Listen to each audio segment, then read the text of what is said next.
প্রস্রাব আটকে আছে বা প্রস্রাব আসতেছে না, তখন ভিতরে তো তখন এটার অস্থিরতা অন্যরকম, আরো কোনো ক্রমে প্রস্রাব আসতেছে না। তো প্রস্রাব যখন আসতেছে না বাসায় বললাম, বাসায় বলার পরে তখন আমি আমার ওই ঘটনাগুলো আর কি ফিল করতেছি বা বলতেছি বাসায়। আমার আম্মা আছে যে মা আমার একটু আগে ঘরে এরকম এরকম হলো বা এই ঘটনা হলো আর কি, এগুলো হলো। কয় কি বলো তুমি এসব, এগুলা বলতেছে। কারণ তখনও তো আমার কোনো চেঞ্জ আসে নেই, কারণ আমার একটা মানে এগুলো কি যেন একটা হয়ে গেল, এটা এরকম শুধু এইটুকুই জানা যে কি যেন একটা হয়ে গেল। তখন আমার সময়টাতে তখন আর কি ইয়াতে ওই নাজমা নামই রাখা হতো। নাজমা, হ্যাঁ, কিন্তু আপনি এখন হচ্ছেন নয়ন। হ্যাঁ, পুরো নামটা এখন কি বললেন? নাজমা হাসান নয়ন। নাজমা হাসান নয়ন, এই নামটা ব্যবহার করেন আপনি পুরোটাই? জি জি, মানে নয়ন ইউজ করি আর কি, নয়ন ইউজ করেন। কিন্তু কারণ যেহেতু এখন আমি না, সেটা তো অন্য গল্প। আমি এই কারণেই নামটা জিজ্ঞেস করেছি। জি, আসসালামু আলাইকুম, আমি নাজমা হাসান নয়ন বলতেছি। আল মাহসান নয়ন, জি। আচ্ছা, তো নয়ন বয়স কত এখন? আমার এখন 24 এর মতো বয়স। ঠিক আছে। তো নয়ন, আপনি এখানে গল্প বলতে এসেছেন, মানে আপনি এই অনুষ্ঠানটা সম্পর্কে কি জানতেন আগে থেকে নাকি কারো কাছ থেকে শুনেছেন? না না, আমি আরো অনেক আগ থেকে ঢাকা FM 90.4 বিভিন্ন মানুষের গল্প বলা শুনি, বা যারা আসে বিভিন্ন গল্প বলে আর কি। তো ম্যাক্সিমাম সময় শুনি, তো আমি খুঁজে পাই না যে আসলে আমারও তো জীবনে অনেক গল্প আছে, তো আমি খুঁজে পাচ্ছিলাম না মাধ্যমটা যে আসলে আমি সরাসরি কার সঙ্গে কথা বলবো, বা আমারও তো জীবনের অনেক গল্প আছে। আমি যদি আসলে এই বিষয়গুলো ঢাকা FM 90.4 এর মাধ্যমে সবার কাছে শেয়ার করতে পারি, হয়তো বা আমি নিজেকে ধন্য মনে করবো বা নিজেকে ভালো লাগবে। জি জি। অনেক সময় এটা কনফিউজ থাকেন অনেকেই, বাট আমরা বুঝি না যে আসলে আমাদের শ্রোতারা কেন কনফিউজ হন। একটা নাম্বার একেবারেই নির্ধারিত, এটা চেঞ্জ হয় না, এবং এই নাম্বারটা একবার শুধু আপনার সেলফোনে সেভ করে রাখলেই হয়। এমন হতে পারে আপনি সেভটা করে রাখুন, যার হয়তো আপনার নিজের গল্প না, কিন্তু আপনি এমন একটা মানুষকে জানেন যার গল্পটা আপনার কাছে মনে হতে পারে যে রেডিওতে প্রচার করার মতো। তো তাকে গিয়ে আপনি নাম্বারটা দিতে পারেন, তাকে গিয়ে আপনি উৎসাহ দিতে পারেন। কারণ আমরা মনে করি একটা গল্প একটা কমিউনিটিকে চেঞ্জ করে দেয়। পৃথিবীতে যত বড় বড় মহিষী মানুষদের আপনারা কথা শোনেন, সেগুলো কিন্তু গল্প আকারেই হয়তো লিখিত ফর্মেটে আমাদের কাছে এসছে। সো গল্পটা খুব ইম্পর্টেন্ট, স্টোরিটা খুব ইম্পর্টেন্ট। তো নাম্বারটা হচ্ছে, আমি বলি একটু, 09611904904। আমি আবারও বলছি 09611904904। তো নয়ন ভাই, আমরা শুরু করি যেখান থেকে আপনার বলতে ইচ্ছে করে। 24 বছর বয়স আপনার, আপনি বলছিলেন। আপনার জন্ম জেলা কোথায়?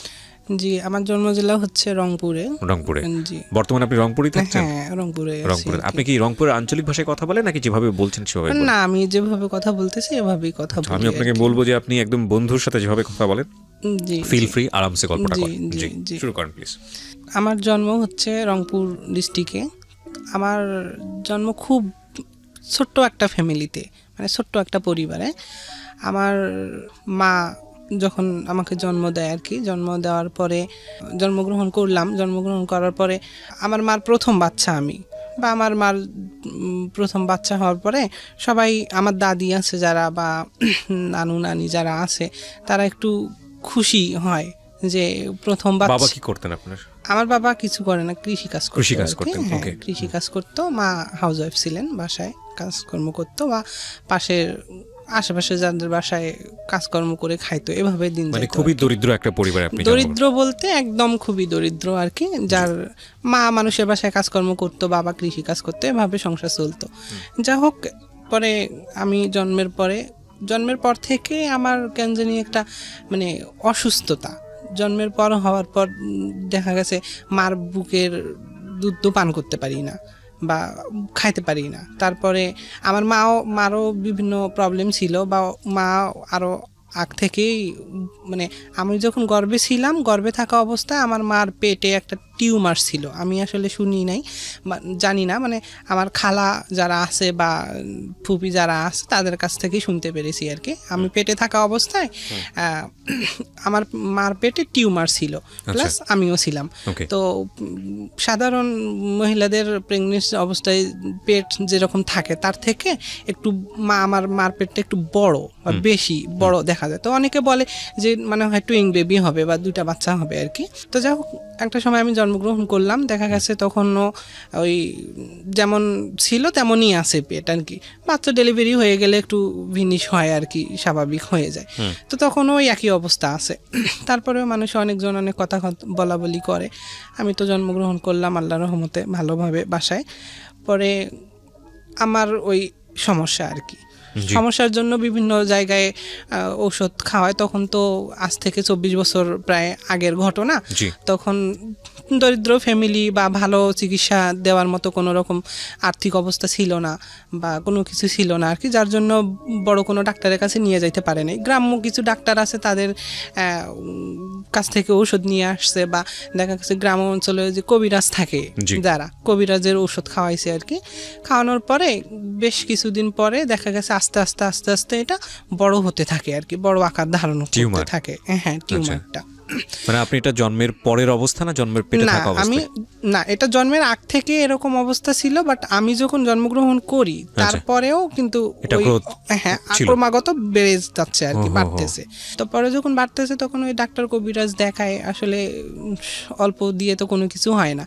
তখন ভালো কোনো চিকিৎসার প্রয়োজন ছিল, বড় কোনো ডাক্তারের শরণাপন্ন হওয়ার প্রয়োজন ছিল, কিন্তু দারিদ্রতার অভাবে সেটা হয়নি, হয়ে ওঠেনি। যা হোক, পরবর্তীতে আর কি 5 মাস বয়স আমার যখন আর কি, এরকম চিকিৎসা দিতে দিতে চিকিৎসাধীন অবস্থায় আমার আম্মা আর কি মারা যায়। আমার যখন জন্মের 5 মাস বয়স তখন আমার আম্মা মারা যায় আর কি। আম্মা মারা যাওয়ার পর আমার বাবা তো কৃষি কাজ করে, আমার দাদি আছে বাসায়, আর আমার খালা খালু আছে বা মামা মামি যারা আছে তারা বা ওদের বাসায়, আর আমি তো এখানে। তখন সেই সময়টা নাম কি রাখা হলো ওই সময়টাতে? তখন আর কি ইয়াতে ওই নাজমা নামই রাখা হতো। নাজমা? হ্যাঁ। কিন্তু আপনি এখন হচ্ছে নয়ন। হ্যাঁ। পুরো নামটা এখন কি বললেন? নাজমা হাসান নয়ন।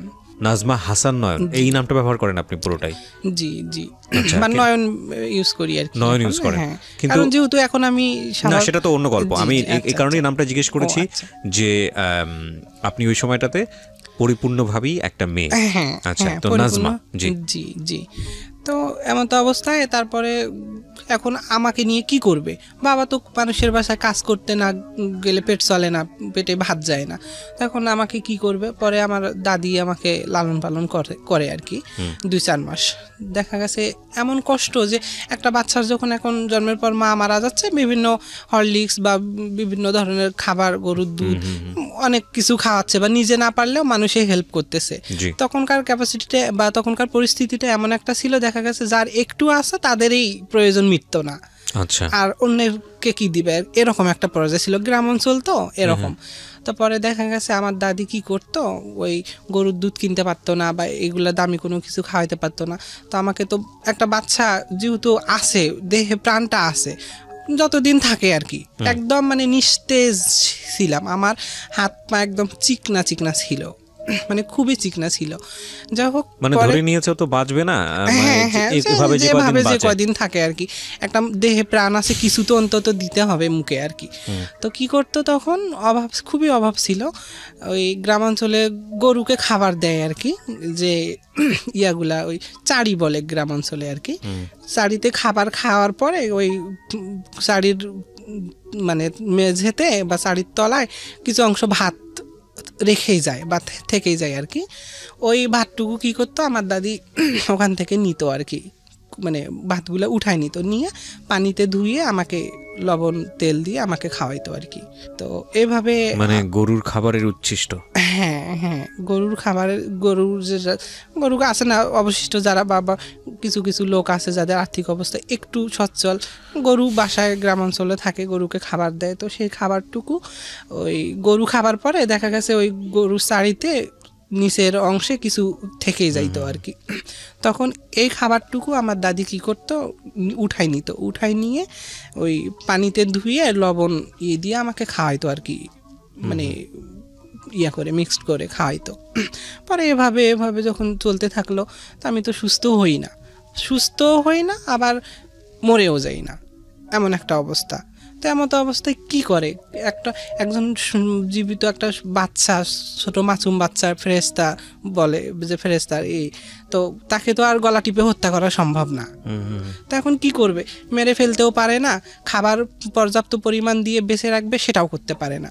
তো এভাবে চলতে থাকা অবস্থায় একটা সময় আমার গ্রাম প্রতিবেশী আর কি, খালা হচ্ছে সম্পর্কে আমার মার চাচাতো বোন, তো সে তার 2 ছেলে, তো সে বলতেছে আচ্ছা সে তো মেয়ে মানুষ, মেয়ে মানুষটা আমার মেয়ে নাই, আমি দেখি তার দায়িত্বটা নিই, বা ঠিক আছে আমাকে দিয়ে দেন, আমার দাদিকে বলতো চাচি মানে নাজমাকে আমাকে দিয়ে দেন, হ্যাঁ ওকে আমাকে দিয়ে দেন, আমি দেখি ওকে একটু চিকিৎসা দেই বা কি করতে পারি ওর জন্য, আচ্ছা আমাকে দায়িত্বটুকু যদি দেন আমি তাহলে নিব। তো পরবর্তীতে আমার বাবা, সবাই বলে বাবাকে বিয়ে করার জন্য যে আসলে বাচ্চাটার তো একটা গতি হওয়ার দরকার, বা কি বাবা বলে যে ও বাচ্চা বাঁচে, বাবা অ্যালাউ করে না, বা মা মারা যাবার পরে যখন আমি এরকম নিস্তেজ সবাই বলে বাচ্চা বাঁচবে না, তখন আমার বাবা এই বিষয়টা একটু মাথায় নেয় না যে আসলে এটা আমার মেয়ে, বা এটাকে আমি কি করব, এরকম সমস্যা বা অসুস্থ আমি কোথাও নিয়ে যাই, কারো কাছে ডাক্তারের কাছে বা কবিরাজের কাছে নিয়ে যাই, সুস্থ করার চেষ্টা করি, এগুলো আমার বাবা করতো না। আমার বাবার ধান্দায় আমার বাবা থাকতো, আমার বাবার কাজকর্ম আমার বাবা করতো। তো যাই হোক একটা সময়ে উনি নিল আর কি, প্রতিবেশী খালা হচ্ছে, উনি আমার দায়িত্ব নিল। নেওয়ার পরে আমাকে বিভিন্ন জায়গায় ডাক্তার নিয়ে যায়, কবিরাজের কাছে, উনিও আশেপাশের প্রতিবেশীদের বাসায় কাজকর্ম করে সংসার চালায় আর কি। ওনার হাজব্যান্ড প্রতিবন্ধী আর 2টা ছেলে, তো তখন তো উনি তো সেই তো আমাকে নিচে জাস্ট একটা মানবিকতার খাতিরে যে বাচ্চাটা মরে যাচ্ছে, আমারও মেয়ে নাই, দেখি নিয়ে একটু লালন পালন করি আর কি। তো এরকম হবার পরে পরে করতেছে আর কি, ওই ডাক্তার কবিরাজ দেখার পর বিভিন্ন জায়গায় দেখানোর পরে একটা সময় দেখা গেছে আমি একটু সুস্থতার দিকে আর কি, আচ্ছা একটু মানে হাত পা নাড়াচাড়া করি ভালো, বা চোখ মেলি, বা কথা বলতে হা হু বাচ্চাদের মতো এরকম করি আর কি। তখন তো সবার মুখে একটু হাসি ফুটলো যে না বাচ্চাটা মনে হয় আসলে বাঁচবে। তো যা হোক তারপরে এভাবে সুস্থ হচ্ছি না, এখন ওই এর মতো অবস্থায় চিকিৎসা চলতেই থাকে। ওই ডাক্তারে বাজারে আর কি হোমিওপ্যাথিক ঔষধ যেটাকে বলে, সেই হোমিওপ্যাথিক ঔষধের একটা কোর্স দিত 6 মাস খাওয়ানোর জন্য। তো এটা 6 মাস খাওয়াইতো, উনি মানুষের বাসায় কাজ করে নিয়ে আসে, দেখা গেছে যখন যা পারে ডাক্তারকে দিত, তাতেই ডাক্তার হ্যাপি থাকতো, ঠিক আছে বাচ্চাটাকে বাঁচান তবু যদি বাঁচে। তারপরে এভাবে নিয়ে আসে, ঔষধ খাওয়ায়, একটু সুস্থ হই। তারপরেও এভাবে চলতে দীর্ঘ 5 বছর চলে যায়। সাধারণত তো এখন বাচ্চারা 2 বছর বা 1 বছর বয়সে হাঁটতে পারে, একটু 1.5 বছর বয়সে পরিপূর্ণ হাঁটতে শিখে। তো এভাবে 5 বছর হয়ে গেছে, তারপরেও আমি হাঁটতে পারি না, আচ্ছা উঠে দাঁড়াইতে পারি না আর কি। মানে এতটাই দুর্বল, হ্যাঁ এতটাই দুর্বল, শরীর নিস্তেজ, আমি জাস্ট হাঁটুকু বলি বা কথাটুকু বলি এতটুকু, কিন্তু আমি উঠে দাঁড়াবো, আমার বয়স 5 বছর তখন, তো আমি উঠে দাঁড়াইতে পারি না। আচ্ছা আমি উঠে দাঁড়াইতে পারি না, তো এটার চিকিৎসা কি? তখন একটু আরও ওর থেকে একটু ভালো চিকিৎসা দেওয়ার চেষ্টা করলো। একটা সময় দেখা গেছে 6 বছর যখন বয়স, আরও 1 বছর পরে ডাক্তার বলতো কি যে ওই বারান্দায় একটা লাঠি বেঁধে দিয়ে লাঠিটাতে ওর হাতটা রশি দিয়ে বাঁধি দিয়ে ওকে একটু এইদিকে ডাকেন আবার ওইদিকে ডাকেন, এরকম ডাকাডাকি করলে পরে দেখা যাক কি হয়। পরে যখন ডাক্তার এই সলিউশনটা দিল, বাসায় এসে তারা সেটাই করলো। বারান্দার পিলারে আর কি 2 সাইডে একটা লাঠি বেঁধে দিয়ে আমার হাত রশি দিয়ে ওইটার মধ্যে বাঁধি দেওয়া হতো, দাঁড় করায় আর কি। তো আমি তো পড়ে যাই, উঠতে পারি না। তো এরকম থাকতে দেখা গেছে একটা সময় আল্লাহর রহমতে একটু হাঁটতে পারতেছি বা হাঁটা শিখলাম দীর্ঘ 6 বছর পরে। তখন তো দীর্ঘ 6 বছর পরে আমি একজন মানুষ হিসেবে হাঁটতে শিখি, বা একটা বাচ্চা হিসেবে হাঁটতে শিখি। তো যাই হোক হাঁটতে শিখলাম, হাঁটার পর তো আমার বয়স তো এদিকে অনেক চলে গেল। তারপরে আরেকটু সুস্থ হইলাম আল্লাহর রহমতে, আল্লাহ যতটুকু সুস্থ করার পরে বলে যে ঠিক আছে বাচ্চাটাকে স্কুলে দে। সবাই বলে, যখন আমার বয়স 8 বছর তখন, বা একটু চলাচল করতে পারি, দৌড়াদৌড়ি করে ঘুরতে পারি, খেলতে পারি এরকম। তো তখন আর কি বলার পরে আমাকে স্কুলে দেওয়া হয়, প্রাক স্কুলে, গ্রামের যে ব্রাক স্কুলগুলো থাকে ওই স্কুলে দেওয়া হয়। তো গ্রাম এই পাশ থেকে ওই অল্প একটু যাতায়াত, তো এইটুকু যাতায়াত করলাম, পড়াশোনা করলাম। আল্লাহ রহমতে আল্লাহ যতটুকু ভিতরে দিয়েছেন মোটামুটি লেখাপড়ায় ছিলাম আর কি, বা পড়তাম। যা আশা করতে করতে প্রায় ক্লাস মানে ইবতেদায়ী পাশ করলাম আর কি, ব্রাক স্কুল পাশ করলাম, ক্লাস 5-এ পরীক্ষা দিলাম, পরীক্ষা দিয়ে পাশ করলাম। পাশ করার পরে আমাকে ক্লাস 6-এ ভর্তি করে দেওয়া হলো। ক্লাস 6-এ ভর্তি করে দেওয়ার পর আমি চলতেছি স্বাভাবিক, এভাবে চলতেছি, এখন আর কোনো প্রবলেম নেই।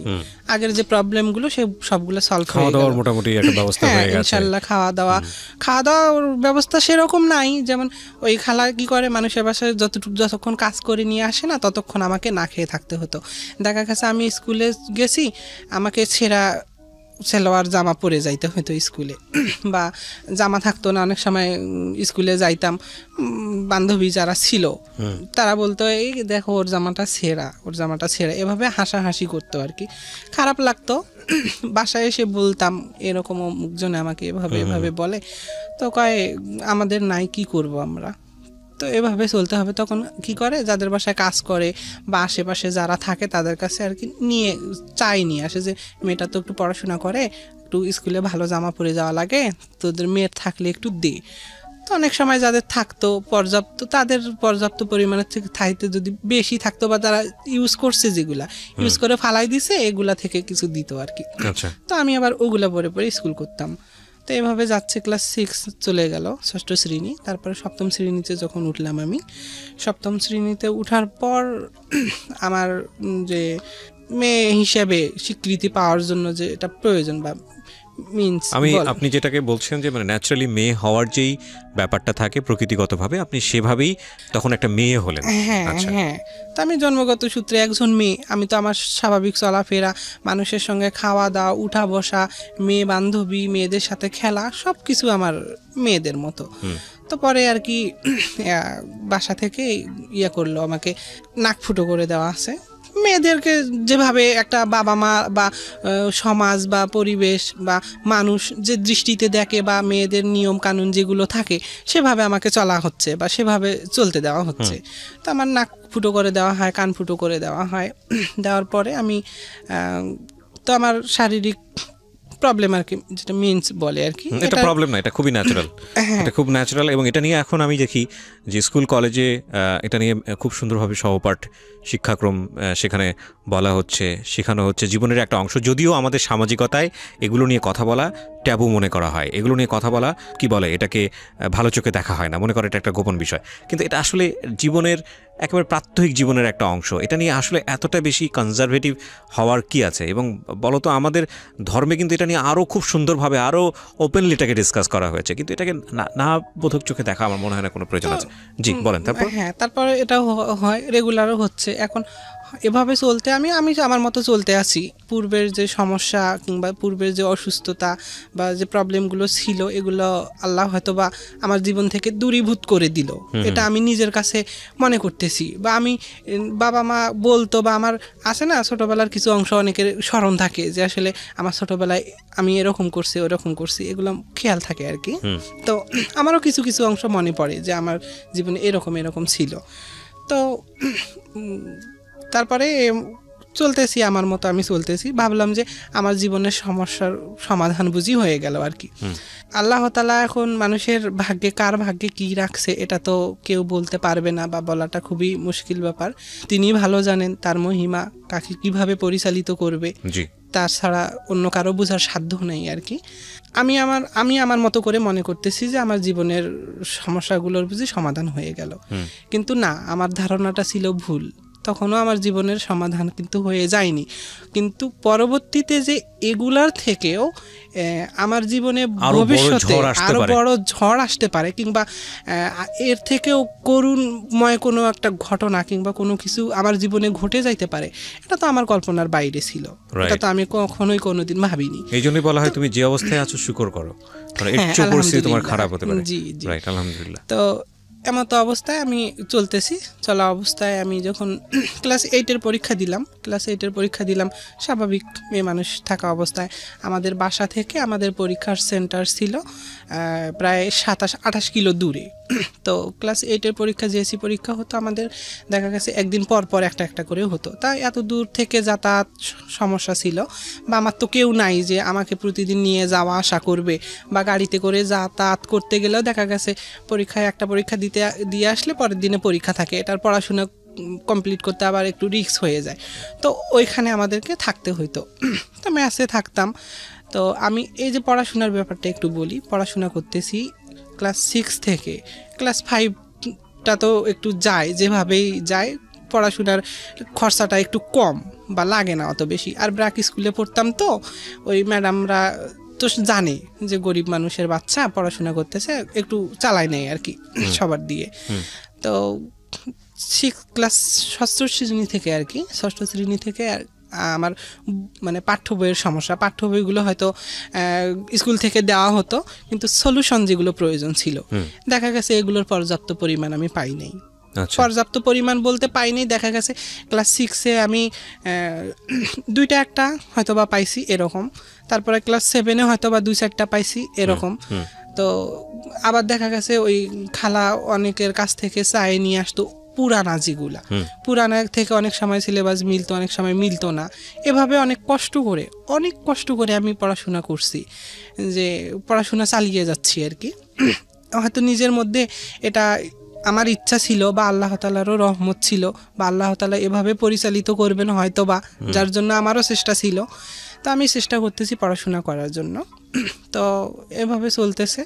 তো ক্লাস 7-এ যখন উঠলাম তখন একটু আস্তে আস্তে যত ক্লাস বাড়তি হচ্ছে বা বড় হচ্ছে তত আমার প্রবলেমগুলো চাপতেছে। মানে যেমন ধরেন খাতা কেনা লাগে, বা পরীক্ষার ফি দেওয়া লাগে, তারপরে সলিউশন কেনা লাগে। আমার বান্ধবী যারা আছে তাদের দেখা গেছে একটা করে বইয়ের সলিউশন 2টা করে, বা এরকম সলিউশন।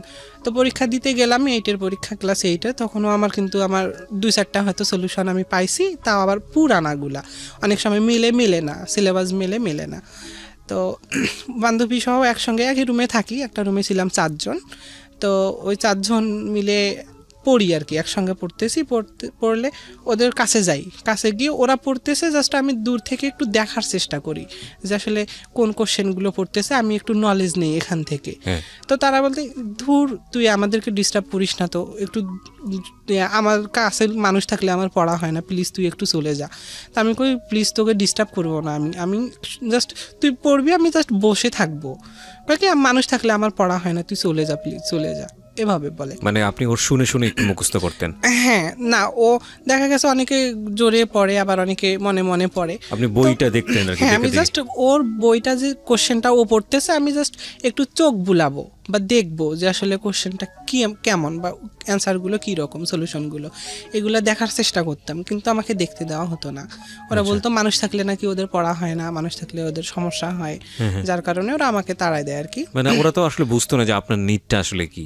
না, বুঝতো অবশ্যই, হ্যাঁ অবশ্যই বুঝতো, কিন্তু তারা জানতো, বা আমার দেখা গেছে আমার গ্রামে 2 জন বান্ধবী ছিল, আর আরও বাইরে অন্যান্য গ্রামে ছিল। তখন তো আমি ক্লাস 8-এ পড়ি, বা 8-এ জেএসসি পরীক্ষা দিই, তখন সবাই তো স্বাভাবিক ক্লাস 8-এ যখন পড়াশোনা করে সব সম্পর্কেই সবাই জ্ঞাত বলতে গেলে। তো জানে যে ওর ফ্যামিলি এরকম, বা ওর বাবা নেই, মা নেই। তারপরে আমি আর একটা বিষয় এখানে ভুলে গেছিলাম আর কি। তারপর আমার জন্মের যখন 5 মাস বয়সে মা মারা গেল, এভাবে অন্যের দায়ে দেওয়া হলো, অন্যের আশ্রিত আমি হলাম। তখন 16 মাস বয়স তখন আমার বাবাও মারা যায় আর কি। হ্যাঁ, যখন 16 মাস বয়স তখন আমার বাবাও মারা যায়। বাবা মারা যাবার পরেই আমাকে এই দায়িত্বটা অন্যের কাছে দেওয়া হয় আর কি। আচ্ছা, তাহলে আপনি আপনার স্মৃতিতে আপনার বাবা মাকে আপনি দেখেননি? হ্যাঁ, না, আমি আমার বাবা মার কোনো চিহ্ন পাইনি, বা আমার মনে পড়ে না যে আমার এই গল্পগুলো আপনি শুনে বড় হয়েছেন, যে গল্পগুলো আপনি এখন করছেন। সবার কাছে শুনছি, যেমন আমার খালা জীবিত আছে, আমার খালা বলছে, বা আমার মামা আছে তারা বলছে এই ঘটনা এরকম। রাইট। ক্লাস 8-এ যখন আমি পড়ি আর কি, জেএসসি পরীক্ষা দিচ্ছি বান্ধবীদের সঙ্গে, এভাবে কষ্ট করে পড়াশোনা করে পরীক্ষা দিলাম আর কি। তো আল্লাহর রহমতে পরীক্ষাতে রেজাল্ট যেটুকুই আসে আমার 3.94 ছিল মনে হয় তখন আর পাস করেছেন আপনি? হ্যাঁ পাস করছি। যা হোক পরবর্তীতে ক্লাস 9-এ যখন উঠলাম, জেএসসি পাস করলাম, ক্লাস 9-এ উঠলাম। ক্লাস 9-এ যখন উঠি, ক্লাস 9-এ উঠার বুঝি 5-7 মাস গেছে আর কি, এভাবে গেছে। হঠাৎ করে আমার মেনলি যে প্রবলেমটা হয় আর কি, পিরিয়ড, এটা ইন টোটাল বন্ধ হয়ে গেল আর কি। আচ্ছা, ইন টোটাল বন্ধ হয়ে গেল। বন্ধ হয়ে যাওয়ার পরে এখানে আরও কিছু একটা ঘটনা ছিল আমি বলতে চাই। হ্যাঁ, সেটা হচ্ছে যখন আমি ক্লাস 9-এ পড়ি, 9-এ পড়া অবস্থায় এই সময়কালে জেএসসি পরীক্ষা যখন দিতে গেছি আমি ওখানে ম্যাসে থাকলাম। ম্যাসে থাকা অবস্থায় এক ছেলের সঙ্গে আমার পরিচয়। ও তখন, আমি যখন ক্লাস 8-এ জেএসসি পরীক্ষা দিই, ও তখন ইন্টার পরীক্ষা দেয় আর কি, মানে কি ওখানে কি জানি করে। যা হোক ওর সঙ্গে তখন আমার পরিচয় হওয়াতে একটা ভালো লাগা তৈরি হয় আর কি তার আর আমার মধ্যে। ওকে, মানে আপনার জীবনের ফার্স্ট লাভ বলবো কি? হ্যাঁ, প্রেমের সম্পর্ক ছিল ছেলেটার সঙ্গে। আচ্ছা, ফার্স্ট এটা। তো ওর সাথে আমার লাভ তৈরি হয়ে যায় বা একে অপরকে খুব। কি নাম ছিল ছেলেটার? নাম বলা যাবে নাকি বলতে চাচ্ছেন না? নাম না, আমি নামটা না বলতে চাই। ঠিক আছে, সমস্যা নেই। ও কি আপনার স্কুলেই পড়তো? না না, ও আমার পার্শ্ববর্তী এলাকার কেউ ছিল? পার্শ্ববর্তী এলাকার মানে অন্য স্কুলে পড়তো আর কি। আমি মেসে ছিলাম, মেসে থাকা অবস্থায় ওর সঙ্গে আমার দেখা আর কি। আচ্ছা, ও অন্য মেসে স্কুলে ছিলেন? আপনি পড়তো। মেয়ে হয়ে মেসে ছিলেন মানে? মেসে ছিলাম মানে ওই যে পরীক্ষা দেওয়ার জন্য ক্লাস 8-এ জেএসসি পরীক্ষা দিচ্ছি যখন, তখন আর কি। আচ্ছা, তো আমি পরীক্ষা দেওয়া অবস্থায় মেসে ছিলাম বান্ধবীদের সাথে। ওই পরীক্ষা দেওয়া অবস্থায় ওই ছেলের সাথে, মেয়েদের হ্যাঁ মেয়েদের সঙ্গে, এবং এক রুমে আমরা 4 জন ছিলাম। আমার যে বান্ধবীগুলো ছিল 4 জন ছিলাম। তো থাকা অবস্থায় ওই ছেলের সাথে আমার পরিচয় হয় আর কি। পরিচয় হওয়ায় একটা সময় দেখা গেছে অনেক, ওই প্রায় আমি মনে হয় 1 মাস 10 দিন 12 দিনের মতো ওখানে ছিলাম মেসে। ওই সময়টাতে ওই ছেলেটার সঙ্গে একটা ভালো সম্পর্ক তৈরি হয়। ওই সময়ে তৈরি হয় আর কি একটা সম্পর্ক। তৈরি হবার পরে তার সাথে আমার কথাবার্তা চলতে থাকা অবস্থায় যখন আমি পরীক্ষা শেষ হয়ে গেল, পরীক্ষা শেষ হয়ে আমি চলে আসব, তখন আমার কিন্তু ফোন টোন নাই, বা আমি খাইতেই পাই না বলতে গেলে, আমার ফোন কোথায় পাবো আমি। তো পরে কি করে, ও আমাকে একটা ফোন দেয় আর কি।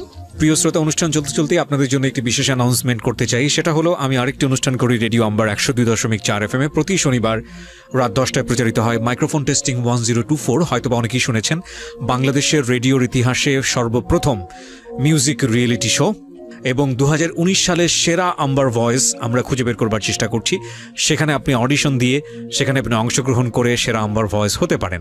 ফোন নাম্বারটি আমি বলে দিচ্ছি। ফোন নাম্বারটি হচ্ছে 09611001024। আমি আবারও বলছি, ফোন নাম্বারটি হচ্ছে 09611001024। যদি আপনি মনে করেন আপনার কণ্ঠ সারা দেশের মানুষের কাছে যাওয়া উচিত, আপনি সেরকম গাইতে পারেন, তাহলে যোগাযোগ করুন এবং অংশগ্রহণ করুন মাইক্রোফোন টেস্টিং 1024-এ। আমরা আবারও যাচ্ছি আমাদের অতিথির কাছে, জি, যেখানটায় আপনি ছিলেন। যাই বা হোক, এখন ফোন দেওয়া অবস্থায় আমার পরীক্ষা শেষ হইলো, আমি বাসায় চলে আসলাম।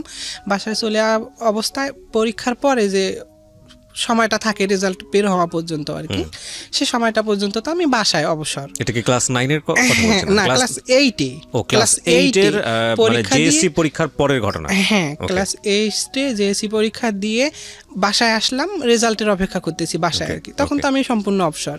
তো ও আর কি আমার সাথে যোগাযোগ করে ফোনে, যে কি অবস্থা, কেমন আছো, ভালো মন্দ, এগুলো যা হয় আর কি। একটা সময় কথা বলতে বলতে দেখা গেছে পরবর্তীতে আমাকে ডাকে সে তার সঙ্গে মিট করার জন্য।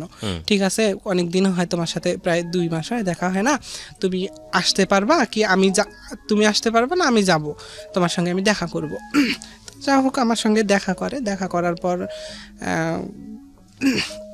তখন তো একটা বয়স, যা হোক ক্লাস 8 পার হয়ে ক্লাস 9-এ পড়তেছি, আমি পড়বো এরকম। তো আমার বয়স তো মোটামুটি ছিল। তারপরে তারপরে এদিকে আমার বয়সটা প্লাস ছিল, কারণ আমি জন্মের যে পরে যে আমি দীর্ঘ 6 বছর পরে হাঁটা শিখলাম, এই দিকের বয়সটা আমার একটু প্লাস ছিল, তখন আমার বয়সটা একটু বেশি ছিল। তো যা হোক, সব কিছু বুঝতাম। তারপরে ওর সঙ্গে আমি মিট করার পরে এখন আবেগের বশে বলেন আর প্রেমের সম্পর্কেই বলেন, ও আমাকে আর কি যেভাবে হোক আমাকে একটা মানে ওর শারীরিক সম্পর্কে জড়ায় আর কি। এভাবে 2-3 দিন প্রায় শারীরিক সম্পর্ক হয়।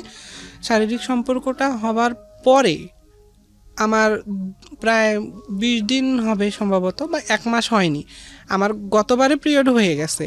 তারপর ওর সঙ্গে আমার শারীরিক সম্পর্ক হবার পরে আবার নেক্সট টাইম যখন পিরিয়ড হবে তখন নেক্সট টাইম আর পিরিয়ড আসে না আমার।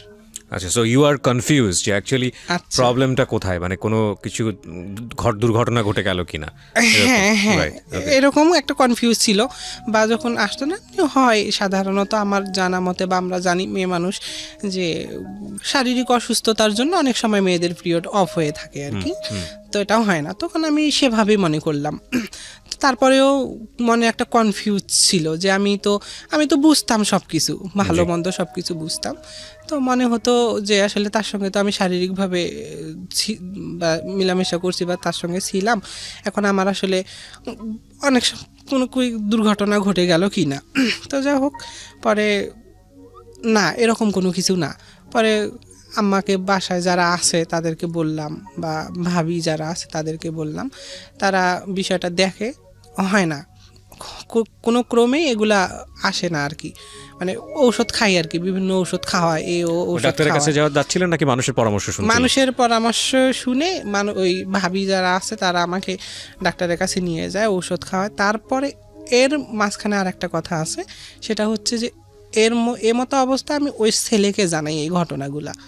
ওকে, যে আসলে এরকম আমার কেন জানি এই প্রবলেম। তো মানুষে তো আমার ভাবি আছে বা বাসায় এ আছে ও আছে, অনেক কথা বলা বলি করে আর কি, যে কোনো ইয়া হইল কি না। তো তখন ও কি করে যে হ্যাঁ হতেও পারে, যে এরকম বলে আর কি। বলার পরে আমাকে ও আর কি একটা ঔষধ সেবন করায়। মানে ও ডাক্তারের কাছে বলে যে এরকম, মানে এটা তো শিওর না, কনফার্ম না যে আসলে আমার পেটে বেবি আসছে কি না, এটা তো আমরা ইয়া না, কিন্তু তারপরেও এটা ধারণা করে নেওয়া হয়েছে যে হ্যাঁ আপনি কনসেপ্ট করেছেন। হ্যাঁ, কনসেপ্ট করছি। তো এর ভিত্তিতে আমাকে ও আবার ঔষধ নিয়ে আসে, সেবন দেয় আর কি, যে ঠিক আছে তুমি এটা এইভাবে খাও, তাহলে তোমার এটা ঠিক হয়ে যাবে, এভাবে বলে আর কি। তো আমিও তো সেটা শিওর মনে করলাম। তখন ওই ঔষধগুলো কিন্তু সেবন করি আমি। ওষুধগুলো সেবন করার পরে দেখা গেছে 20 দিনের মতো আর কি, এরকম পরে আমার ভিতরে পেটের মধ্যে ব্যথা অনুভব হয়, শুধু ব্যথা করে, ব্যথা অনুভব হয়, ব্যথা করতে থাকে। আমি বাসায় বলি, মাকে বলি, সবাইকে বলি এরকম কেন লাগে, এরকম সমস্যা। ডাক্তারের কাছে নিয়ে যায়, কবিরাজের কাছে নিয়ে যাওয়ার পরে বলে যে ওটা কোনো সমস্যা না। তারপরে এরকম পেট ব্যথা করতে আসি, করা অবস্থায় প্রায় একদিন হঠাৎ আর কি, দিনটা ছিল বৃহস্পতিবারের দিবাগত রাত্রে আমি ঘুম থেকে উঠি, ভোরবেলা ঘুম থেকে যখন, মানে এটা এই যে এখান থেকে শুরু হচ্ছে আমার জীবনের একটা, মানে আবারও একটা প্রবলেম বা আবারও সমস্যায় জড়াচ্ছি। তো যাই হোক, ঘুম থেকে উঠার পরে আমি মাথাটা ঘুরে আসে, মানে বাথরুমের চাপ আসে আর কি। বাথরুমে যাবার উদ্দেশ্যে বেড থেকে উঠি, বেড থেকে উঠার সঙ্গে সঙ্গে আমি মেঝেতে পড়ে যাই, মাথা ঘুরে মেঝেতে পড়ে গিয়ে আবার স্বাভাবিকভাবে উঠে দাঁড়াই বেডে, এরকম করে হেলান দিই আর কি। দেবার পরে চোখ খোলার চেষ্টা করি আমি। তো চোখ আমি খোলার চেষ্টা করি, খুব মানে চেষ্টা করি যে চোখগুলো খুলতে পারতেছি না এরকম। তো অনেক সময় হয় না, ঘুম থেকে উঠলে চোখ লাগে, একটু অন্ধকার লাগে, এটা স্বাভাবিক। তো আমি ভাবতেছি এরকম কিছু, চোখ খুলতেছে না, ঠিক আছে চোখ না খুলুক, আমার নিজের রুম বা দরজা কোন দিকে আনুমানিক এটা তো বোঝা যাবে যে আসলে আমার রুমের দরজা এই দিকে। তো আমি দরজার উদ্দেশ্যে পা বাড়াচ্ছি। তো দরজার উদ্দেশ্যে যখন পা বাড়াচ্ছি তখন আমার পা উঠতেছে না, এর মধ্যেও কিন্তু চোখ খুলতেছে না, পা উঠতেছে না। তারপরে একটু বিচলিত হলাম বা ভয় পাচ্ছি যে কি ব্যাপার, আমার চোখ খুলতেছে না, পা উঠতেছে না, সব এত চেষ্টা করতেছি কিন্তু হচ্ছে না। তো আমাদের একটা রুম একটা বারান্দা, তো আমি থাকি রুমে আর যাদের আশ্রয় আশ্রিত তারা থাকে বারান্দায়। তো আমি তাদেরকে মা বাবা বলেই ডাকি আর কি, যেহেতু জন্মের পর আমার মা বাবাকে দেখি নাই, তাদেরকে দেখে বড় হয়েছি, তারাই আমার মা বাবা এরকম আর কি। তো আমি রুম থেকে বারান্দায় ডাক দিব যে আমার এমন লাগতেছে কেন, মা করে ডাক দিব, মুখ দিয়ে আমার কথা আসতেছে না। যখন মুখ দিয়ে কথা আসতেছে না তখন আরও বেশি ভয় ভিতরে ঢুকে গেল। আমি কিছু দেখতে পাচ্ছি না ঠিক আছে, কিন্তু এটা অনুভব করতে পারতেছি আমি।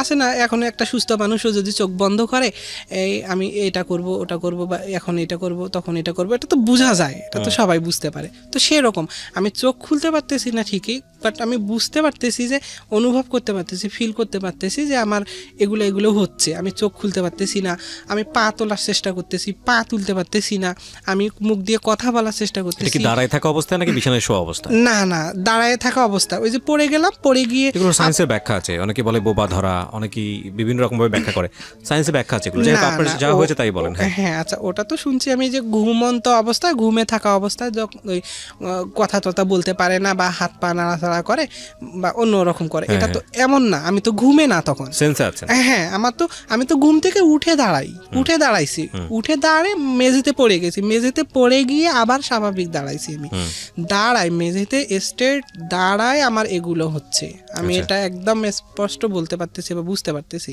যে এরকম হচ্ছে।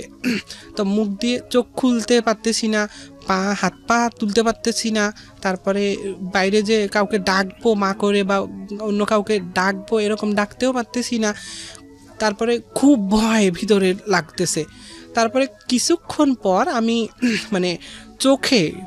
চোখ খুলতে পারি না, কিন্তু আমি বুঝতে পারতেছি যে আমার আশেপাশে একটা মানুষ আকৃতির ছায়া, এটা ফিল অনুভব করতে পারতেছি, বা একটা অন্তর চোখে হয়তো দেখতে পারতেছি যে এটা দেখা যাচ্ছে, মানুষ আকৃতির ছায়া একটা আমার আশেপাশে ঘোরাঘুরি করতেছে। অনেক সময় হয় কি, দেখা গেছে আমরা চলতে চলতে রাত্রেবেলা যখন একা একা যাই, তখন চলতে চলতে মনে হয় যে আমার পিছনে বুঝি কেউ আছে, এরকম মনে হয় না?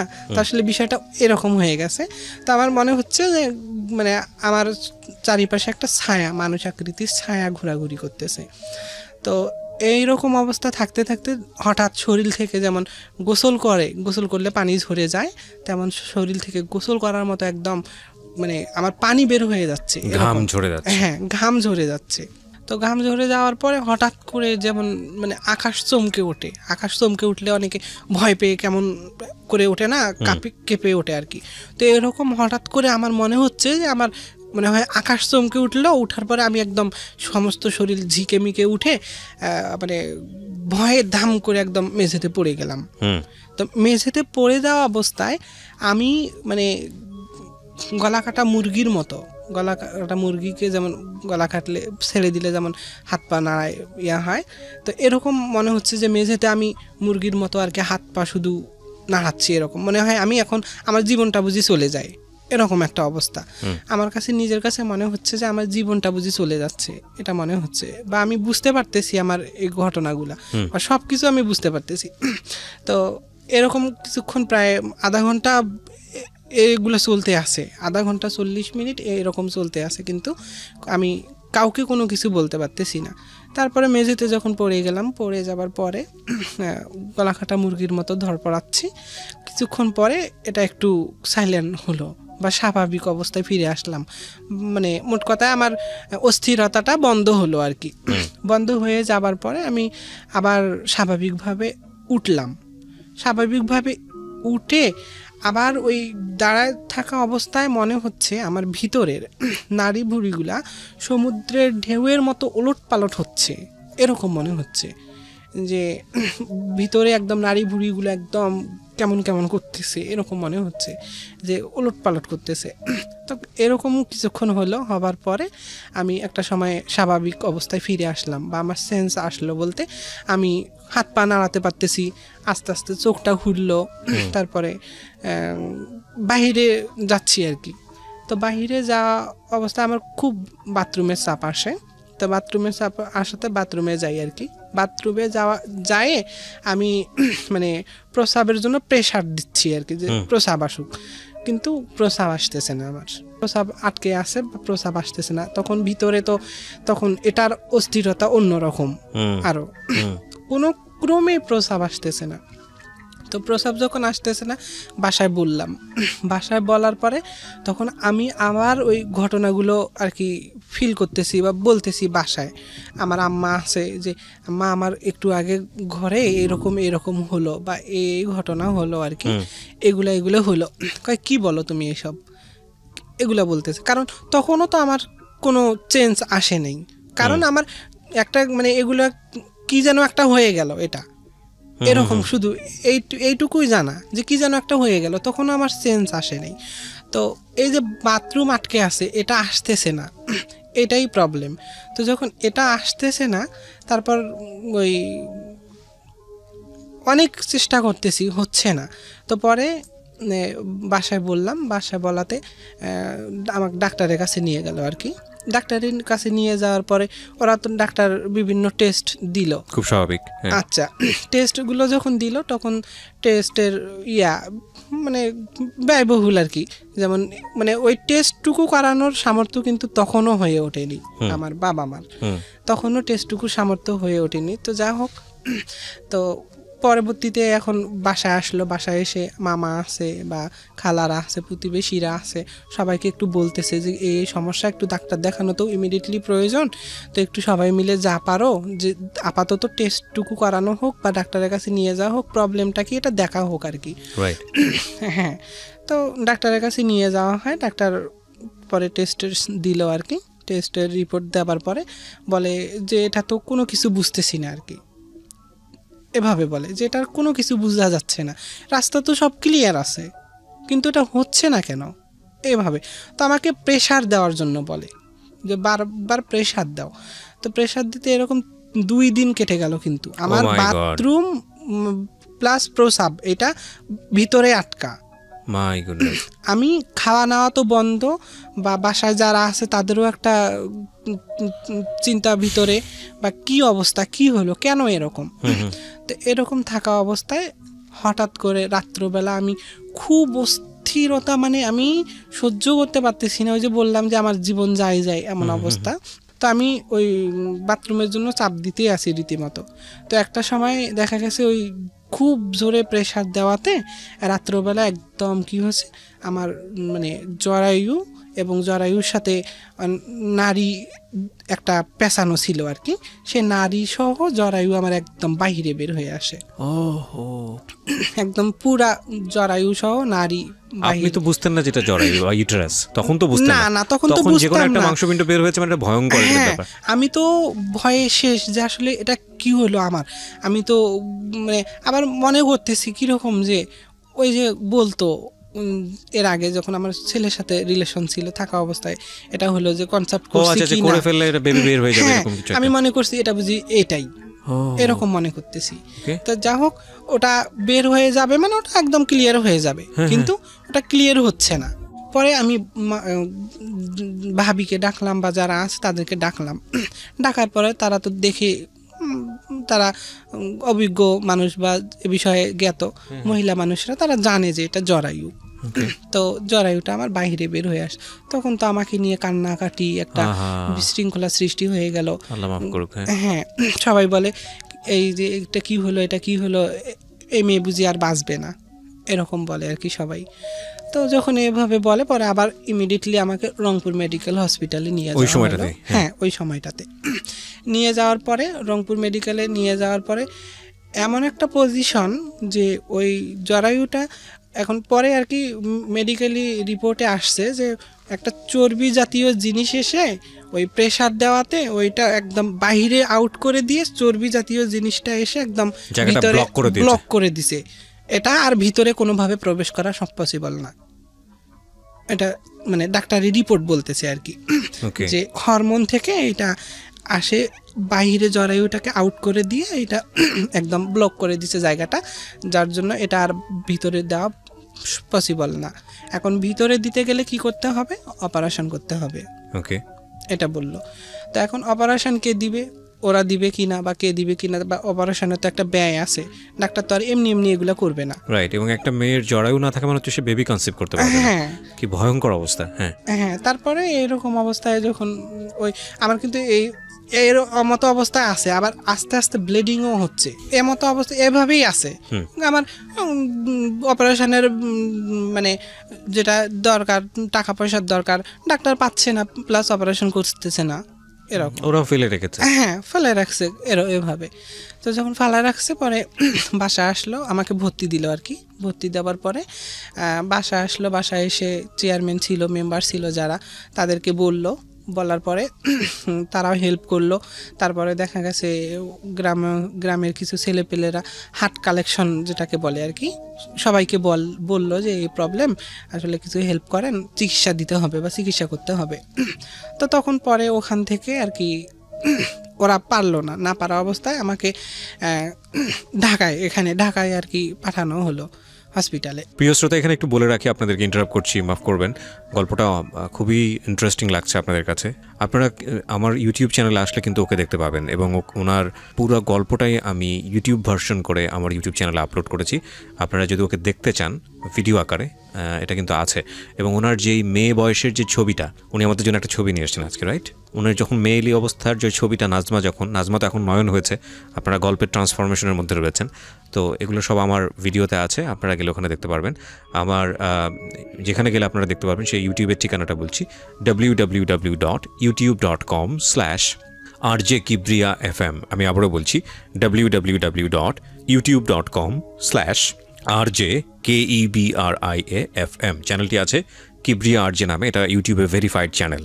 আপনারা ওখানে গিয়ে অবশ্যই ওনাকে দেখতে পারেন, এবং একই সাথে আরও অনেক ভিডিও আছে ওখানে চাইলে আপনারা দেখতে পারেন। এবং ইফ ইউ ওয়ান্ট, আপনি যদি চান, আমি আপনাকে বলবো না যে বিনীতভাবে রিকোয়েস্টও করবো না, ইফ ইউ ওয়ান্ট, আপনি চাইলে আমার চ্যানেলটি সাবস্ক্রাইবও করতে পারেন। আচ্ছা জি, বলেন। তারপরে তখন হার্ট কালেকশন বা সবার কাছে হেল্প নিয়ে আর কি গেল ডাক্তারের কাছে। যাওয়ার পরে ওখান থেকে তাদের পক্ষেও এটা সম্ভব ছিল না, যে অপারেশনটা খুব ক্রিটিক্যাল ছিল। হার্ট কালেকশন মানে হার্টের মধ্যে পয়সা তুলেছে আপনার জন্য, বাজারে দোকান যেগুলো থাকে তাদের কাছ থেকে আর কি একটা হেল্প, যে সাহায্য করেন অসুস্থতার জন্য, চিকিৎসা দেওয়া হবে। তখন আর কি কিছু টাকা হবার পরে আমাকে ওখানে যাওয়া হলো, আবার যেখানে ভর্তি দেওয়া হয়েছে। পরে ওনারা ওদের মাধ্যমে আসলে অপারেশনটা হয়নি বা ওরা করতে পারেনি।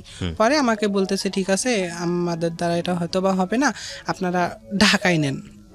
আচ্ছা, তো পরে ঢাকায় নিয়ে আসছে। তখন আপনি ক্লাস 8 থেকে 9-এ উঠতেছেন, এইরকম সময়। 8-এর পরীক্ষা মানে জেএসসি পরীক্ষার পরের যে গ্যাপটা, এই সময়ের ঘটনা এগুলো। আচ্ছা, তারপরে এভাবে চলার পরে আমাকে ঢাকায় নিয়ে আসা হলো। ঢাকায় নিয়ে আসে চিকিৎসা দেওয়া হলো। চিকিৎসা দেওয়ার পরে এখানে ওই একই অবস্থা। পরে কি করলো, ওই ডাক্তারি ভাবে কোনোভাবে আর কি না, জরায়ুটা কেটে ফেলা হলো। ইউটেরাসটাকে ফেলে দিল? হ্যাঁ, জরায়ুটাকে কেটে ফেলা হলো। আপনাদেরকে ইনফর্ম করা হয়েছিল যে ইউটেরাসটা ফেলে দিলে কি হবে? হ্যাঁ, বলা হয়েছিল, প্লাস বলা হয়েছে যে এটা কোনোভাবে সম্ভব না।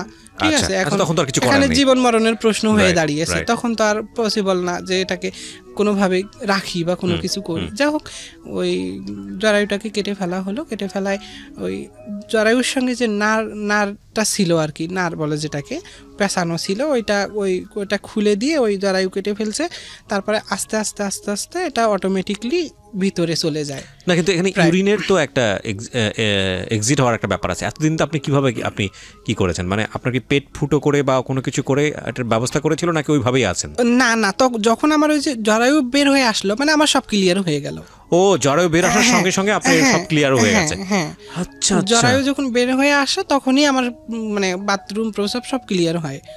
তখন শুধু সমস্যা ছিল ইউটেরাসটা কি করবেন, ভিতরে নিতে পারতেছেন না। হ্যাঁ, তো যাই হোক, পরে যখন জরায়ুটা কেটে ফেলা হলো, কেটে ফেলার পরে নার যেটা ছিল ওটা আস্তে আস্তে ভিতরে গেল। যাওয়ার পরে তো এই জরায়ু কেটে ফেলাতে আরো বেশি ক্রিটিক্যাল অবস্থা হয়ে গেল, যে আমি বাঁচা না বাঁচার প্রশ্ন হয়ে দাঁড়ালো এখানে, যে আমি বাঁচবো না বাঁচবো এরকম। কেন? তো এটা জানি না কেন, ডাক্তাররা পরে ওই জরায়ুটা কেটে ফেলাতে কি সমস্যা হয়েছিল সেটা আমার কাছে জ্ঞাত না। আমি তো ওই কেটে ফেলাতে আর কি পরে আমার জীবন মরণের প্রশ্ন হয়ে দাঁড়ালো এখানে।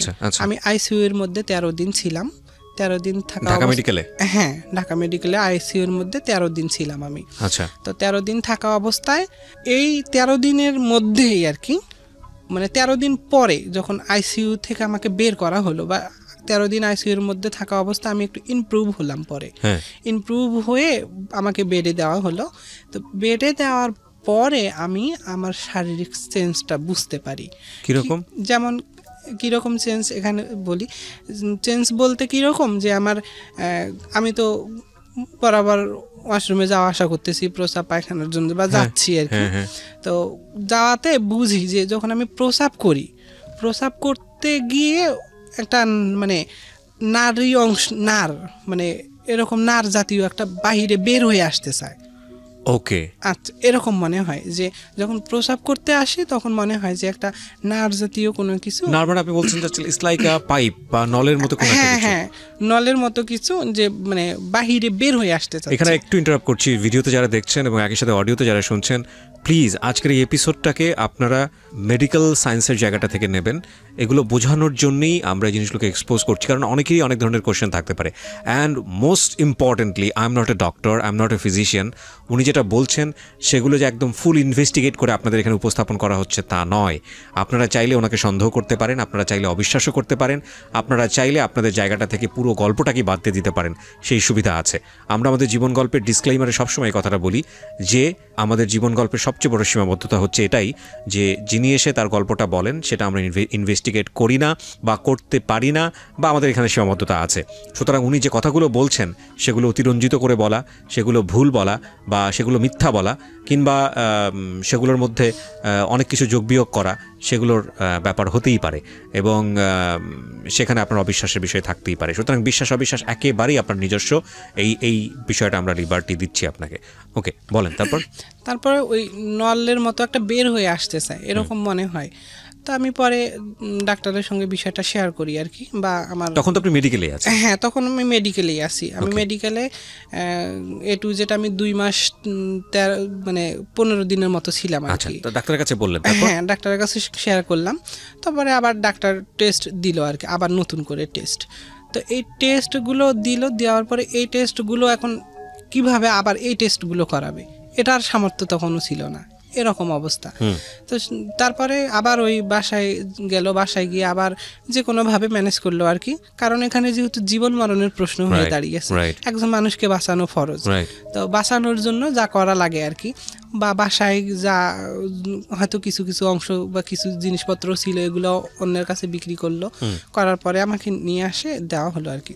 তারপরে আমাকে ওই ডাক্তার টেস্ট দিল, টেস্ট দেওয়ার পরে টেস্টের রিপোর্টে বলতেছে যে না, এটা কোনো সমস্যা না, এটা যে ওই যে জরায়ুটা কেটে ফেলা হয়েছে, জরায়ু কেটে ফেলা অবস্থায় এটার হচ্ছে, বা এটা নার নলটা বা নারী যেটাকে বলে নার, যেটা ওটা ভিতরে গেছে বিধায় ওই বাইর হয়ে আসছিল, তো বাইর হয়ে আসাতে আবার ভিতরে চলে গেছে, যার জন্য রাস্তাটা ক্লিয়ার আছে। যখন প্রস্রাবের প্রেসার দিচ্ছে তখন এটা বাইরে আসতে চাচ্ছে, এরকম আর কি ডাক্তাররা বলতেছে, বা ডাক্তারের রিপোর্টে এরকম বলতেছে। কিন্তু ডাক্তারের রিপোর্টও এখানে তখন এরকম মানে এটা কোনোভাবেই ধরতে পারে না, ডায়াগনোজ করতে পারে না। তারপরে যখন এরকম হবার পরে আরও কিছুদিন যাচ্ছে, এভাবে আরও 1 সপ্তাহ বা 10 দিন গেল। যাবার পরে আমি মানে ওই বুঝতে পারি যে মানে পুরুষ লিঙ্গের মতো আর কি, পুরুষ লিঙ্গের মতো, বা ছোট বাচ্চা যেমন লিঙ্গ যেরকম সেই আকৃতি বা সেই রকম ধরন বোঝা যাচ্ছে উপরে, এটা যে উপরে এরকম একটা আকৃতি বোঝা যাচ্ছে। আচ্ছা, তো যখন বোঝা যাচ্ছে তখন ডাক্তাররা এটা বলল যে ঠিক আছে, এটা আমরা বিষয়টা দেখবো। তখন ওই ডাক্তাররা সেমিনার করলো আর কি, বোর্ড মিটিং করলো। বোর্ড মিটিং করে বিষয়গুলো ভালোভাবে দেখার সিদ্ধান্ত নিল আর কি, যে বিষয়টা যেহেতু অন্যদিকে যাচ্ছে এখন, যেহেতু এটা এরকম বোঝা যাচ্ছে, এটা আসলে কি, তখন আমাকে নিয়ে ডাক্তাররা গবেষণা করে আর কি, বা বোর্ড মিটিং করে। মিটিং করার পরে আমাকে পরবর্তীতে দেখে, তারা বিভিন্ন টেস্ট করার পরে টেস্টগুলোতে দেখে যে এটা নাকি ওদের রিপোর্টে বলে যে হরমোন থেকে এটা এই প্রবলেমটা ডায়াগনোজ করলো যে এটা একটা প্রবলেম, এবং হরমোন ইমব্যালেন্স হওয়ার কারণে বা যে কোনো কিছু হওয়ার কারণে এই সমস্যাটা তৈরি হচ্ছে। জি জি জি, হরমোন প্রবলেমের জন্য এটা আসলে এরকম। তো পরে ডাক্তাররা যখন বোর্ড মিটিং করলো, করার পরে আসলে তারা একটা সিদ্ধান্তে গেল যে আসলে বিষয়টা কি বা কি করা প্রয়োজন আর কি। তো তখন তাদের হাতে যখন আর কোনো ওয়ে ছিল না, তখন তারা কি বলল, আমাকে বলল যে হচ্ছে বাইরে যাওয়ার জন্য, দেশের বাইরে। হ্যাঁ, বলতেছে এটা তো আসলে খুব ক্রিটিক্যাল প্রবলেম, এর থেকেও মানে ওই শুরুতে যখন আমার জরায়ু অপারেশন করলো আর কি, কেটে ফেলার পর পরবর্তীতে এখন আবার একটা অপারেশনের নোটিশ করলো আর কি তারা, যে অপারেশন করতে হবে, এটাকে যদি দূরীভূত করতে চান, ঠিক আছে, এটা নাকি সম্পূর্ণ হরমোন থেকে মানে ফিজিক্যালি একটা প্রবলেম আর কি। আচ্ছা আচ্ছা, বলতেছে। আচ্ছা, তো আপনারা ও তো একজন মেয়ে মানুষ, তো মেয়ে মানুষ এখন ওর শারীরিক সমস্যা বা হরমোনের জন্য এটা একটা প্রবলেম, তারা এটা বলতেছে যে এটা একটা প্রবলেম। তো এই প্রবলেমটা সমাধান করতে গেলে ওর অপারেশনের প্রয়োজন আছে, বা অপারেশনটা করতে গেলে অপারেশন দেখা গেছে অনেক ব্যয়বহুল এবং অনেক রিস্ক, পেশেন্ট মানে বাঁচতেও পারে আবার মরে যেতেও পারে, এরকম আর কি। তো তখন আমার বাবা মা বলে যে ঠিক আছে, আমাদের তো এমন কোনো সামর্থ্য নেই যেটার মাধ্যমে আমরা এটা করব। তো আমার মেয়ে যাই হোক আর যাই হোক মানে মানুষ আছে, এটা বলে যে মানুষ আছে। অনেক সময় অনেক জায়গায় আমরা শুনি যে আল্লাহ প্রদত্তভাবে অনেক কিছুই শুনতে পাই যে এটা এই জায়গায় অমুক এমন হয়েছে বা অমুক জায়গায় এরকম হয়েছে, অনেক কিছু শোনা যায়। তো যাই হোক, এটা আর কি তাদের ধারণা। তারা বলে যে আমার মেয়ে মানুষ আছে, মানুষ বাদে আর অন্য কোনো কিছু হয়নি, যা আছে তা থাক। এখন অপারেশন করতে গিয়ে যদি তার সে যেখানে যদি বাঁচা মারার প্রশ্ন হয়ে ওঠে, সে যদি বাঁচতেও না পারে, জীবনের সাথে এতটা যুদ্ধ করে এত দূর নিয়ে আসে আমরা কিভাবে তাকে হারাই, এটা চিন্তা করে আর কি। তো এই চিন্তা করাতে তারা সব কিছু ছেড়ে দিল, কাছে ঠিক আছে আপনারা ওইটা বাদ দিয়ে এদিকে কি করা যায়, আপনারা সুস্থ করতে যা লাগে সেটা করেন আর কি। মানে বিষয়টা হলো এরকম যে ওর শরীরে যে পরিবর্তনগুলো আসতেছে সেগুলো আপনারা ছেড়ে দেন, কিন্তু বাকিটুকু যতটুকু আপনাদের ওকে সুস্থ করার জন্য যা করা লাগে সেইটুকুর দিকে ফোকাস করেন আর কি। ওকে, ফাইন। তারপরে ডাক্তার বলতেছে যে না, ওটার অপারেশন প্রয়োজন আছে, এটা বলতেছে, কারণ সে একজন মেয়ে মানুষ, বা এখন মেয়ে মানুষ, ওর এই সমস্যা হরমোন থেকে এটা আসলে বিপরীত দিকে যাচ্ছে।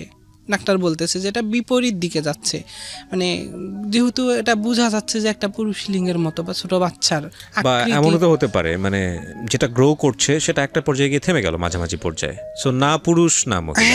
হ্যাঁ, তখন হয়তো বা ডাক্তাররা এটা চিন্তা করে আমাকে আর কি ওইটা সলিউশন করে আর কি, যে অপারেশনটা করাই বেশি বেটার হবে, তাহলে একটা দিক থাকবে, ঠিক আছে, যে তারা একটা দিক থাকবে, সে একজন মানুষ হিসেবে ছেলে হোক বা মেয়ে হোক একটা পর্যায়ে চলে যাবে। এখন তো তার পজিশন ভিন্ন রকম, এটা ভিন্ন দিকে চলে যাচ্ছে, হয় না, যারা আমাদের সমাজে থার্ড পারসন যারা আছে আর কি, তাদের আকৃতিও হতে পারে বা তাদের মতো হতে পারে, এরকম ভাবতেছে। তো যার জন্য আর কি বলতেছে যে অপারেশনের জন্য। তা বলতেছে আমার বাবা মা বা ফ্যামিলি থেকে যারা আছে তারা বলতেছে এটা তো আমাদের পক্ষে কখনো সম্ভব হবে না এত টাকা ব্যয় করা বা এত কিছু করা। যা হোক, এর আগেও আমরা মানুষের কাছ থেকে সাহায্য নিলাম, ওর কাছ থেকে সাহায্য নিয়ে অনেক কিছু করলাম, বারবার তো আর মানুষ দিবে না। আপনি যে কেউ হোক একজনের কাছে আমি আজকে হাত পাতবো, 10 টাকা চাবো, আবার পরের দিন চাবো, আবার 10 টাকা দিবে, আবার পরের দিন চাইতে কি পারবো তার কাছে? আর তো চা সম্ভব না। তো এভাবে বলার পরে ওরা ওটা ছেড়ে দিল। দেওয়ার পরে ঠিক আছে, সমস্যা নাই, আপনারা যেটা চান সেটা হবে আর কি, আমরা প্রাথমিকভাবে যেটা চিকিৎসার প্রয়োজন আছে সেটা আমরা দিই, ওটা ওভাবে চলুক। তো ওরা ওইভাবে চিকিৎসা দিল। দেওয়ার পরে আমি কি করলাম, বাসায় কি ওখানে থাকা অবস্থায় আমার ক্রমাগত দিন এটা আসলে বেড়েই চলছে। আচ্ছা, তো ওখানে ছিলেন আপনি কতদিন?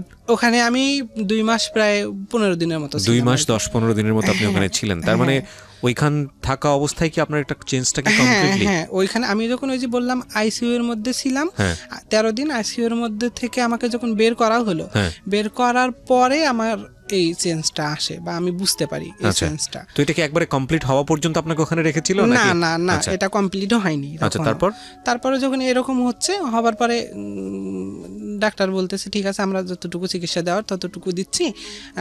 তারপরে তারা তাদের মতো চললো, চলার পরে চিকিৎসা দিল, দেওয়ার পরে ক্রমাগত আমার দিক থেকে এটা দিন দিন মানে বেশি হচ্ছে, বা আমার কাছে মনে হচ্ছে বা এটা একটা আকৃতি বা একটা মেয়ে বলেন বা একটা ছেলে বলেন যে আকৃতি, তখন আমার মানে ছেলের মতো হয়ে যাচ্ছে। আচ্ছা, সেটা তো আকৃতির দিক থেকে গেল, কিন্তু আপনার মনোজাগতিক ব্যাপারটা কি ছিল? আপনি কি তখন নিজে থেকে মেয়ে মনে করতেন না ছেলে?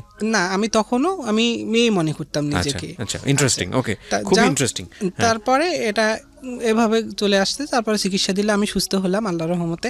আর এখন আর আমার কোনো সমস্যা নাই, মানে এইটা ব্যতীত আর আমারও কোনো সমস্যা নাই। তো তারপরে ওখান থেকে ওই ছেলের সঙ্গে কি আপনার যোগাযোগ ছিল, যে ছেলেটার সঙ্গে আপনার ভালোবাসার সম্পর্ক?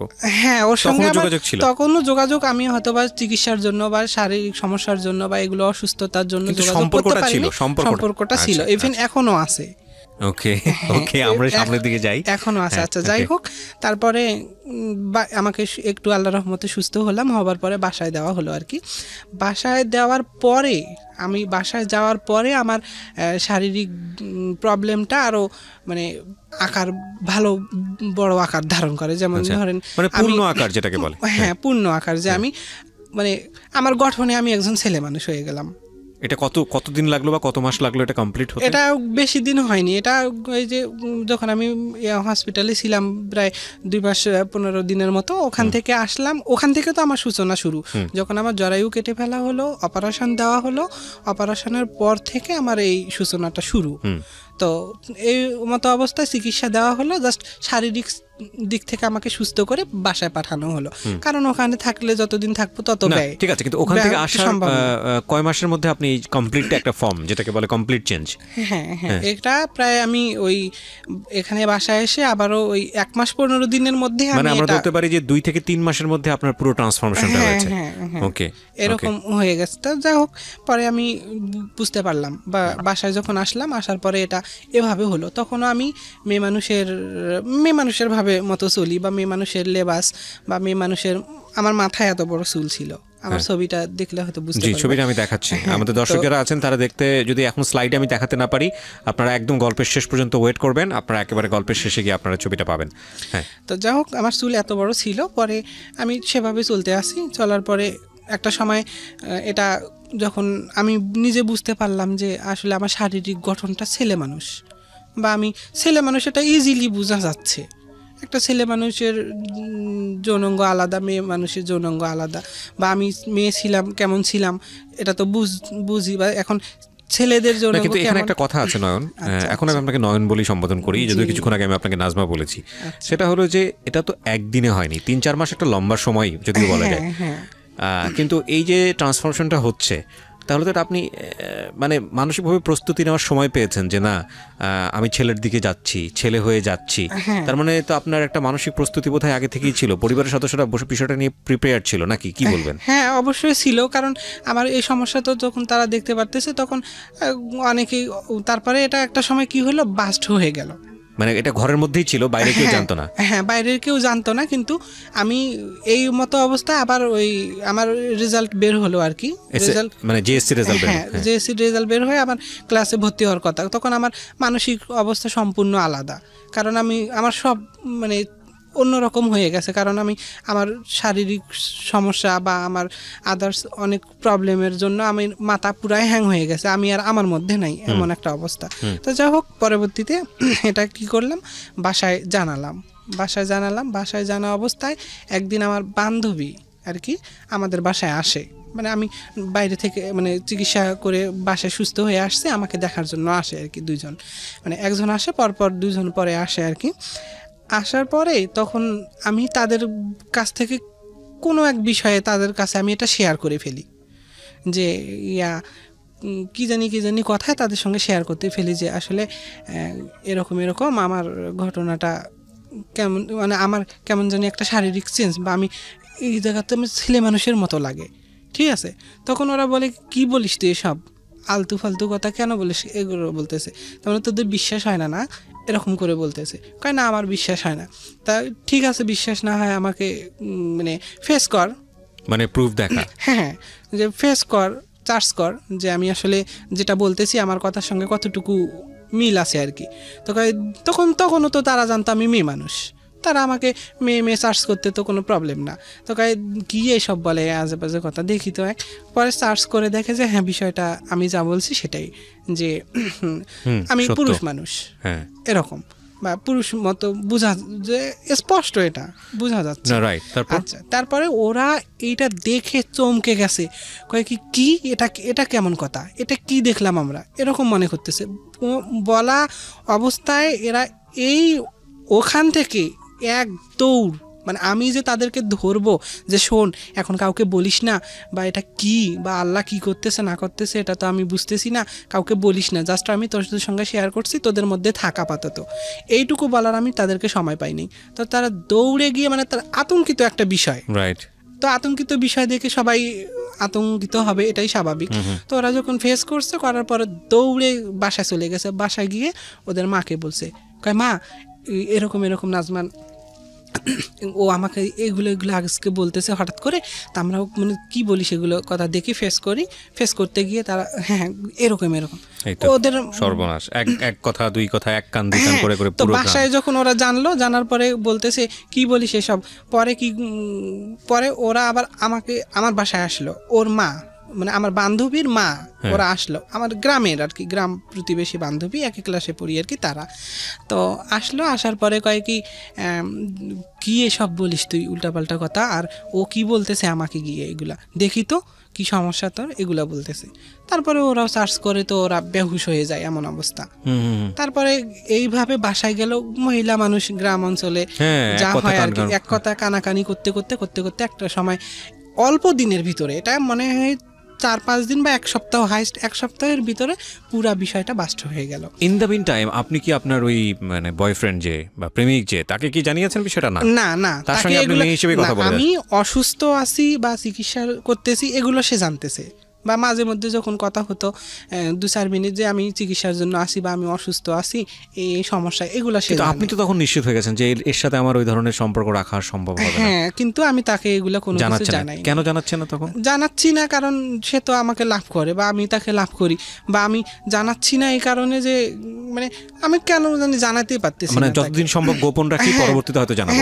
ওকে, তো তারপরে কি হলো? লোকজন জানাজানি হয়ে গেল। তারপরে লোকজন যখন জানাজানি হয়ে যাওয়ার পর মানে পুরা একটা আলোড়ন সৃষ্টি হয়ে গেল গ্রাম অঞ্চলে। দেখা গেছে গ্রামে আমার এক প্রতিবেশীর এক রিলেটিভ আছে, ফোনে বলতেছে আমাদের গ্রামে আমাদের পাশের বাড়ির এক মেয়ে এরকম ছেলে হয়ে গেছে। কি বলিস? ও তখন ওর আত্মীয় কোথায় আছে তাকে ফোন করে যে আমার বোনের বাসায় এক মেয়ে আছে, বা বোনের বাসার পাশে এক মেয়ে আছে, ও নাকি ছেলে হয়ে গেছে, মেয়ে থেকে ছেলে হয়ে গেছে, এগুলা বলতেছে। এভাবে অনেক, তার 2-1 দিনের ভিতরে মানে এত মানুষ, হাজার মানুষ আপনাকে দেখতে আসছে। হ্যাঁ, হাজার মানুষ আমাকে দেখার জন্য আসে, যে একটা আত্মাধিক একটা ঘটনা শুনছে, যে আসলে আতঙ্কিত হওয়ার মতো অবস্থা কি আসলে দেখি। তো আমার তো শারীরিক কোনো সেন্স তখনও কিন্তু নাই, সরি মানে আমার বাহ্যিক যে সেন্সটা, আমার ভিতরের প্রবলেমটা হয়তো বা আমি মানে মেয়ে থেকে ছেলে হইছি বা মেয়ে থেকে ছেলেতে পরিণত হইছি, চেঞ্জ বলতে বোঝাচ্ছেন যে এটা আপনার ফেস, চুল কাটানো, কোনো চুল বড় বড়, আমি এগুলো সব নরমালি আছে। তো সবাই আমাকে দেখতে আসে বলে কই কি এটা তো যে মেয়ে তো দেখতেছি, এখানে তো কোনো সেন্স দেখি না, এটা কি? তো পরে আমাকে যখন এগুলো আলোড়ন সৃষ্টি হয়ে গেল, মানুষ গ্রাম অঞ্চল, আমাদের বাসায়, প্রত্যেকটা বাসা মানে গ্রামের রাস্তা পথ একদম মানে মানুষে ব্লক, এমন অবস্থা। আমি হলে তো আপনাকে টিকিট কেটে দেখার ব্যবস্থা করতাম। হ্যাঁ, তারপরে তো যা হোক, না ঠিক আছে, সমস্যা নেই, যা হোক। তারপরে ওই অবস্থায় আসলে অনেকেই এগুলা তো তখন বিশ্বাস করার মতো না, কারণ কি বিশ্বাস করবো? তো একজন মেয়ে মানুষ দেখা যাচ্ছে, কিভাবে ছেলে বিশ্বাস বড় করবে? বড় সব হ্যাঁ, মেয়েতে কাপড় পরে আছে। হ্যাঁ। হ্যাঁ, তো যাই হোক, তারপরে এটা একটা সময় প্রশাসনের লোক জানলো, মানে আমাদের থানার লোক জানলো আর কি, যে বিষয়টা কি, এখানে একটা বা কোন বিশৃঙ্খলা দিকে তৈরি যাচ্ছে। হয়ে গেছে। হ্যাঁ। যে তারপরে ওখান থেকে লোক আসলো আর কি। লোক আসার পরে আমাকে মানে এই বিষয়গুলো চার্জ করলো যে আসলে কি এখানে কি ঘটনা ঘটছে। তো যখন এগুলো ঘটনা ঘটছে, ঘটার পরে ওরা আমাকে তাদের হেফাজতের জন্য নিয়ে গেল থানাতে। তো থানাতে নিয়ে যাওয়ার পরে আমাকে ওখান থেকে আমাকে থানাতে কিছুদিন রাখলো আর কি। রাখার পরে এদিকে তো আলোড়ন চলতেইছে। তারপরে প্রশাসন তো আসে আসলে করার। ওই সময় কোনো স্থানীয় সংবাদপত্র বা সাংবাদিকেও যায়নি এরা? সাংবাদিক মনে হয় হ্যাঁ পরবর্তীতে গেছে আর কি, পরবর্তীতে গেছে। যাই হোক, তারপরে আমাকে যখন থানাতে নিয়ে যাওয়া হলো, থানা থেকে আমাকে কোর্টে চালান করা হলো আর কি। কয়েকদিন পরের দিনে আমাকে আগের দিন থানাতে নিল, নেওয়ার পরে বিষয়টা আমাকে মহিলা পুলিশ দ্বারা চার্জ করলো আর কি। কারণ আমি তো তখনও মহিলা, আসলে কি বিষয়টা, যখন মহিলা পুলিশ দ্বারা চার্জ করলো তখন আসলে তারা তো দেখলো যে স্যার এই ঘটনা আসলেই সত্য। হ্যাঁ, আসলেই সত্য। তখন তো আবার ওই থানার ওসি ইসমাইল নাম ছিল স্যারের, ওই ইসমাইল স্যার ছিলেন আর কি। তখন তিনিও বিষয়টা আমাকে ফেস করলো যে যেহেতু এখন তুমি ছেলে মানুষ, ওরা বলতেছে আসলে আমি নিজে কনফার্ম হতে চাই এটাতে আর কি। তারপর আমি এটার অনুযায়ী আমি চার্জশিট করব আর কি। কি বিব্রতকর বিষয়টা, মানে আপনি যেখানেই যাচ্ছেন আপনাকে সেখানে প্রুফ দেওয়ার জন্য এই ধরনের বিষয়টা ফেস করতে হচ্ছে। কেমন একটা আমার নিজের কাছে কেমন, আমার দেখেন শুরু থেকে আমার সবাই বা যারা আছে, আমি যাদের সঙ্গে কথাগুলো শেয়ার করতেছি, তারা সবাই জানুক বা দেখুক যে একটা মানুষের জীবনে কত দুঃখ কষ্ট শুরু থেকে, লাইফে জন্মগ্রহণ করার পর থেকে আজ অবধি কিভাবে দুঃখ কষ্টের উপরে চলতেছি বা কিভাবে চলে আসছে জীবন যাপন, বা কিভাবে জীবনযাপন করে জীবনের সঙ্গে যুদ্ধ করে আজও বেঁচে আছি পৃথিবীতে। জি, নিশ্চয়ই। আমি সবসময় একটা কথা বলি, আমাদের প্রত্যেকটা জীবন গল্প থেকে কিছু না কিছু শেখার আছে, এবং আপনি যে কথাটা বললেন এটাকে আমি পরবর্তীতে আরো ইলাবোরেট করবো। আমি গল্পেই যাই যে তারপরে কি হলো, থানা থেকে কোর্টে নিয়ে গেল, কোর্ট থেকে তারপরে থানাতে চার্জ করে যখন আমাকে দেখলো এই অবস্থা, তারপরে কোর্টে নিয়ে গেল। কোর্ট থেকে আমাকে কোর্ট থেকে আবার সরকারিভাবে আমাকে টেস্ট করানোর জন্য দেওয়া হলো, টেস্ট। আচ্ছা। তারপরে এখানে ওই টেস্টের জন্য দেওয়া হলো, টেস্টে আমাকে নিয়ে যাওয়া হলো, টেস্ট করা হলো। তারপরে আমাকে ফরেন্সিতে দেওয়া হলো, ফরেন্সি থেকে আবার ওখানে বিভিন্ন টেস্ট করা হলো। তারপর ওখান থেকে পরমাণুতে দেওয়া হলো, রংপুর পরমাণুতে দেওয়া হলো। পরমাণু থেকে আবার হরমোন টেস্টের জন্য মানে যা প্রয়োজন, কারণ একটা বিশৃঙ্খলা ঘটে গেলে কিংবা একটা সমস্যা তৈরি হলে প্রশাসন এটার সমাধান কিভাবে চূড়ান্ত করবে সেটা তো তদারকি করবে কিংবা ভেরিফিকেশন করে, যেটা লাস্ট পর্যন্ত যেটা পাবে তারা তো সেটাই সলিউশন দিবে। দে নিড সাম ডকুমেন্টস, প্রথম কথা হচ্ছে এটা। এই কাগজগুলো কি আপনার কাছে আছে? এই কাগজগুলো আমার কাছে বাসায় আছে। হ্যাঁ, রংপুরে? হ্যাঁ, আমার সবকিছু আছে। তো যাই হোক, তারপরে আমাকে কোর্টে দেওয়া হলো। কোর্ট থেকে তো এই যে বিভিন্ন এরকম টেস্ট করা হলো, ফরেন্সি থেকে মেডিকেলে দেওয়া হলো, মেডিকেল থেকে ফরেন্সি থেকে পরমাণুতে। তারপরে বিভিন্ন টেস্টের রিপোর্ট আমার ওদের হাতে প্রায় 1 মাসের মতো আসলো, 1 মাস 17 দিন। আমার এটা একদম জেনুইন মনে আছে। পরমাণুতে কেন? হরমোন টেস্টের জন্য। পরমাণুতে কোন জায়গায় এটা? রংপুর। আচ্ছা, আই এম নট শিওর, আমি জানি না ব্যাপারে। তারপর হরমোন টেস্টের জন্য গেছেন? হ্যাঁ, তারপরে সকল রিপোর্ট যখন তাদের হাতে আসলো, তাদের হাতে আসার পরে পরবর্তীতে এটা তখন ওই ডাক্তারি ইয়াতেও সেটা ফেস হয়ে গেল যে আসলে মানে সে এখন সম্পূর্ণ একজন ছেলে মানুষ, মানে 100% ছেলে। হ্যাঁ, সে 100% একজন ছেলে। প্রিয় শ্রোতা, অনুষ্ঠান চলতে আপনাদের জন্য একটি বিশেষ অ্যানাউন্সমেন্ট করতে চাই। সেটা হলো, আমি আরেকটি অনুষ্ঠান করি রেডিও আম্বার 102.4 FM এ। প্রতি শনিবার রাত 10টায় প্রচারিত হয় মাইক্রোফোন টেস্টিং 1024। হয়তোবা অনেকেই শুনেছেন, বাংলাদেশের রেডিওর ইতিহাসে সর্বপ্রথম মিউজিক রিয়েলিটি শো, গানের রিয়েলিটি শো, এবং 2019 সালের সেরা আম্বার ভয়েস আমরা খুঁজে বের করবার চেষ্টা করছি। সেখানে আপনি অডিশন দিয়ে সেখানে আপনি অংশগ্রহণ করে সেরা আম্বার ভয়েস হতে পারেন। আপনি যদি মনে করেন যে আপনি খুব ভালো গান করেন কিন্তু সে অর্থে তেমন কোনো প্ল্যাটফর্ম কোথাও পাননি, তাহলে ছোট্ট একটা অডিশন দিতে হবে আপনাকে। ফোন করে আপনাকে গাইতে হবে একটা গানের 2টো লাইন বা 3টে লাইন আপনি আমাদেরকে গেয়ে শোনাবেন এবং আমরা আপনাকে ডাকবো, নিশ্চয়ই ডাকবো। ওকে, ফোন নাম্বারটি আমি বলে দিচ্ছি। ফোন নাম্বারটি হচ্ছে 09611001024। আমি আবারও বলছি, ফোন নাম্বারটি হচ্ছে 09611001024। 1024। যদি আপনি মনে করেন আপনার কণ্ঠ সারা দেশের মানুষের কাছে যাওয়া উচিত, আপনি সেরকম গাইতে পারেন, তাহলে যোগাযোগ করুন এবং অংশগ্রহণ করুন মাইক্রোফোন টেস্টিং 1024-এ, আমরা যেখানটায় ছিলাম। তারপর তো যাই হোক, এভাবে সকল রিপোর্ট দেওয়া হলো কোর্টের আমাকে 1 তারিখে ফালানো হলো, তারিখ অনুযায়ী আমাকে কোর্টে নেওয়া হলো। কোর্ট থেকে আমার সকল ইনফরমেশনগুলো দেখলো, দেখার পরে আমাকে আবার কোর্ট থেকে মানে দেওয়া হলো আর কি, ফেরত দেওয়া হলো। ফেরত দিয়ে আবার রিপোর্টগুলো ভেরিফিকেশন করবে আর কি। তো যাই হোক, তারপরে আমাকে কোর্টের কাগজপত্র সব কিছু যা দেখলো, দেখার পরে আমাকে ওখানেই কোর্ট থেকে আবার ওই নিয়ে যাওয়া হলো বাইরে। নিয়ে যাওয়ার পরে ওদের মতো করে আমাকে চুল কেটে দিল। আচ্ছা, চুল কেটে দিয়ে তারপরে লুঙ্গি, প্যান্ট, শার্ট, আমাকে ছেলে মানুষ লেবাস দিয়ে দিল। চুল কাটলো কে? চুল কাটছে ওদের লোকই, বা ওই মানে কোর্ট থেকে আমার নির্দেশ দেওয়া হয়েছে যে ওর চুল টুল কেটে দেওয়া হোক, মানে ও এখন মানে ছেলেদের মতো জীবনযাপন করবে। হ্যাঁ, এটাই কারণ ও এগুলো বলতেছে আর কি, যে ঠিক আছে ও তো এখন ছেলে, তাহলে ও কিভাবে মেয়ের জীবনযাপন করবে, ছেলে মানুষের মতো থাক, ওকে চুল টুল কাটাই দেওয়া হোক, তারপরে প্যান্ট শার্ট বা লেবাস যেটা, ও একজন ছেলে মানুষের মতো জীবনযাপন করুক। তো যাই হোক, কোর্ট থেকে আমাকে এটা আসলে ওইভাবেই চুল টুল কেটে প্যান্ট শার্ট পরে তারপরে 1 মাস 17 দিন 18 দিনের মাথায় আমাকে আসলে খালাস করে দেওয়া হয় ওখান থেকে। তো ওখান থেকে বাসায় আসলাম। বাসায় এসে তো আমি সবার কাছে ভিন্ন রকম হয়ে গেলাম, যে মানে আমি এখন ছেলে মানুষ, এটা সবাই জানতেছে। কিন্তু আপনাকে যে পুলিশে ধরে নিয়ে গেল, মানে পুলিশে ধরে নেওয়া যাওয়া বলবো না, পুলিশ আপনাকে সেফ কাস্টাডিতে নিয়েছে। তো পুলিশের জায়গাতে নিয়ে গেল, এটা তো অনেকে অন্যভাবে ব্যাখ্যা করতে পারেন যে কোনো মামলা হয়েছিল না আপনার, বা কোনো কিছু হয়েছিল কিনা যে কারণে পুলিশ আপনাকে নিয়ে গেল, কোর্ট ফেস করলেন, এরকম কিছুই না। না, জাস্ট আমাকে হেফাজতের জন্য নেওয়া হয়েছে আর কি। বিষয়টা যেহেতু বিশৃঙ্খলা বা বিষয়টা এরকম শোনা যাচ্ছে, তা আসলে এটা তো এভাবে আইনের লোক তো এটা এভাবে করতে দিবে না, বা নিশ্চয়ই এটা একটা বড় ধরনের দুর্ঘটনা ঘটে যেতে পারে। তো এটার জন্য জাস্ট আমাকে এভাবে করা হয়েছে আর কি। এখন সেখান থেকে আমাকে দিল, তখন থেকে আমি একজন ছেলে মানুষ বা ছেলে মানুষের মতো জীবনযাপন করতেছি। ঠিক আছে, এখানে আরেকটা পয়েন্ট আমি বলি, সেটা হচ্ছে আমি যদিও বা শারীরিক দিক থেকে ছেলে মানুষ, কিন্তু মানসিক দিক থেকে না। যাই হোক, তারপরে আমি ওখান থেকে আসলাম। আসার পরে আবার তো পড়াশোনা চালু করলাম। পড়াশোনা চালু করে পড়াশোনা রীতিমতো করতেছি। রীতিমতো করা অবস্থায় আর কোনো প্রবলেম আমরা হচ্ছে না, কারণ এটা সবাই জানে, সবার কাছে জানা যে বিষয়টা। ও এ থেকে আমি কলেজে বা স্কুলে যাওয়া আসা করতেছি, এখন আমি ছেলে মানুষ, এরকম আমার কোনো রকম কোথাও কোনো রকম প্রবলেম হচ্ছে না। বা আমাকে মানে ওই আমার যাইতে সংকোচ বোধ করতাম বিধায় আমাকে আমার কলেজ থেকে টিচার করে দেওয়া হয়েছে, যে আমাদের যাতায়াত রাস্তায় এক টিচার যাওয়া আসা করতো আর কি, স্কুলে যাতায়াত রাস্তায়।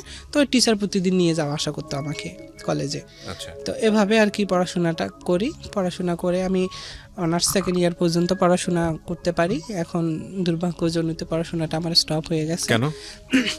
আর এই যে আর্থিক সংকটের কারণে, আর্থিক অনটন। আমি যাই হোক এত দূর পর্যন্ত পড়াশোনা করে আসছি শুধুমাত্র নিজের চেষ্টায়। আমার কোনো সলিউশন ছিল না, বা টিচাররা হেল্প করছে, এটা আমি অবশ্যই বলবো। আমার টিচার যারা ছিল তারা হেল্প করছে। আর একটা কথা আমি এড়িয়ে গেছি, সেটা হচ্ছে এই সময় কিন্তু আমার টিচাররাও এখানে ছিল। যখন আমার এই যে মেডিকেলগুলো করায় আর কি, মেডিকেল রিপোর্টগুলো নেয় বা বিভিন্ন ডাক্তারের কাছে নেওয়া হয়, তখন আমার স্কুলের টিচাররাও ছিল এখানে আর কি। আচ্ছা, আপনি স্কুলের টিচারও ইনভলভ ছিলেন? ওকে, স্কুলের টিচাররাও ছিল। যাই হোক, পরবর্তীতে এভাবে। তারপরে আপনার এলাকায় তো মোটামুটি এটা একটা আন্দোলন তোলা ঘটনা, একদম পুরোপুরি আন্দোলিত ঘটনা। হ্যাঁ, সবাই জানে এটা। হ্যাঁ, সবাই জানে। আপনার আজকের ভিডিওতে যারা দেখছে, এই মুহূর্তে ইউটিউবে যারা দেখছে, তারা সবাই মোটামুটি দেখে আপনাকে চিনে ফেলবে যে আপনি এই এলাকার এই ঘটনা। তো 10 বছর আগের গল্প না, এটা কত বছর আগের গল্প? না, 10 বছর না, এটা 2011 সালে। এখন কত হচ্ছে আর কি, এখন তো 8 বছর, মানে 8-10 বছর কাছাকাছি গেছে। হ্যাঁ, এরকম আর কি। 2011 সালে। এই 8 বছরে আপনি কিভাবে চলাচল করছেন? তো এখন আমি এই 8 বছরে চলাচল করতেছি কিভাবে বলতে, আমি চলাফেরা করতেছি। আমার লেবাসে ছেলে মানুষ, বা আমি নিজেও ছেলে মানুষ, বাট আমার মানসিক অবস্থার এতটুকু সেন্স আমি আজ অবধি পাইনি।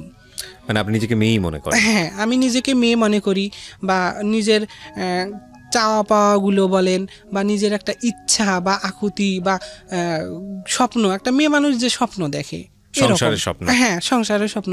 তো আমার প্রতিটা মুহূর্তে এগুলা মনে হয় যে আমি একজন মেয়ে মানুষ, আমি মেয়ের মতো চলাফেরা করি বা মেয়েদের সাথে ঘুরি ফিরি, বা ছেলেদের সঙ্গে মিশতে ভালো লাগে না, বা আমি এখন ছেলে মানুষ, ছেলে মানুষের সঙ্গে বন্ধুত্ব হবে, উঠা বসা হবে, কিন্তু ছেলে মানুষের সঙ্গে চলতে গেলে, মিশতে গেলে আমার ফিজিক্যালি প্রবলেম আসে।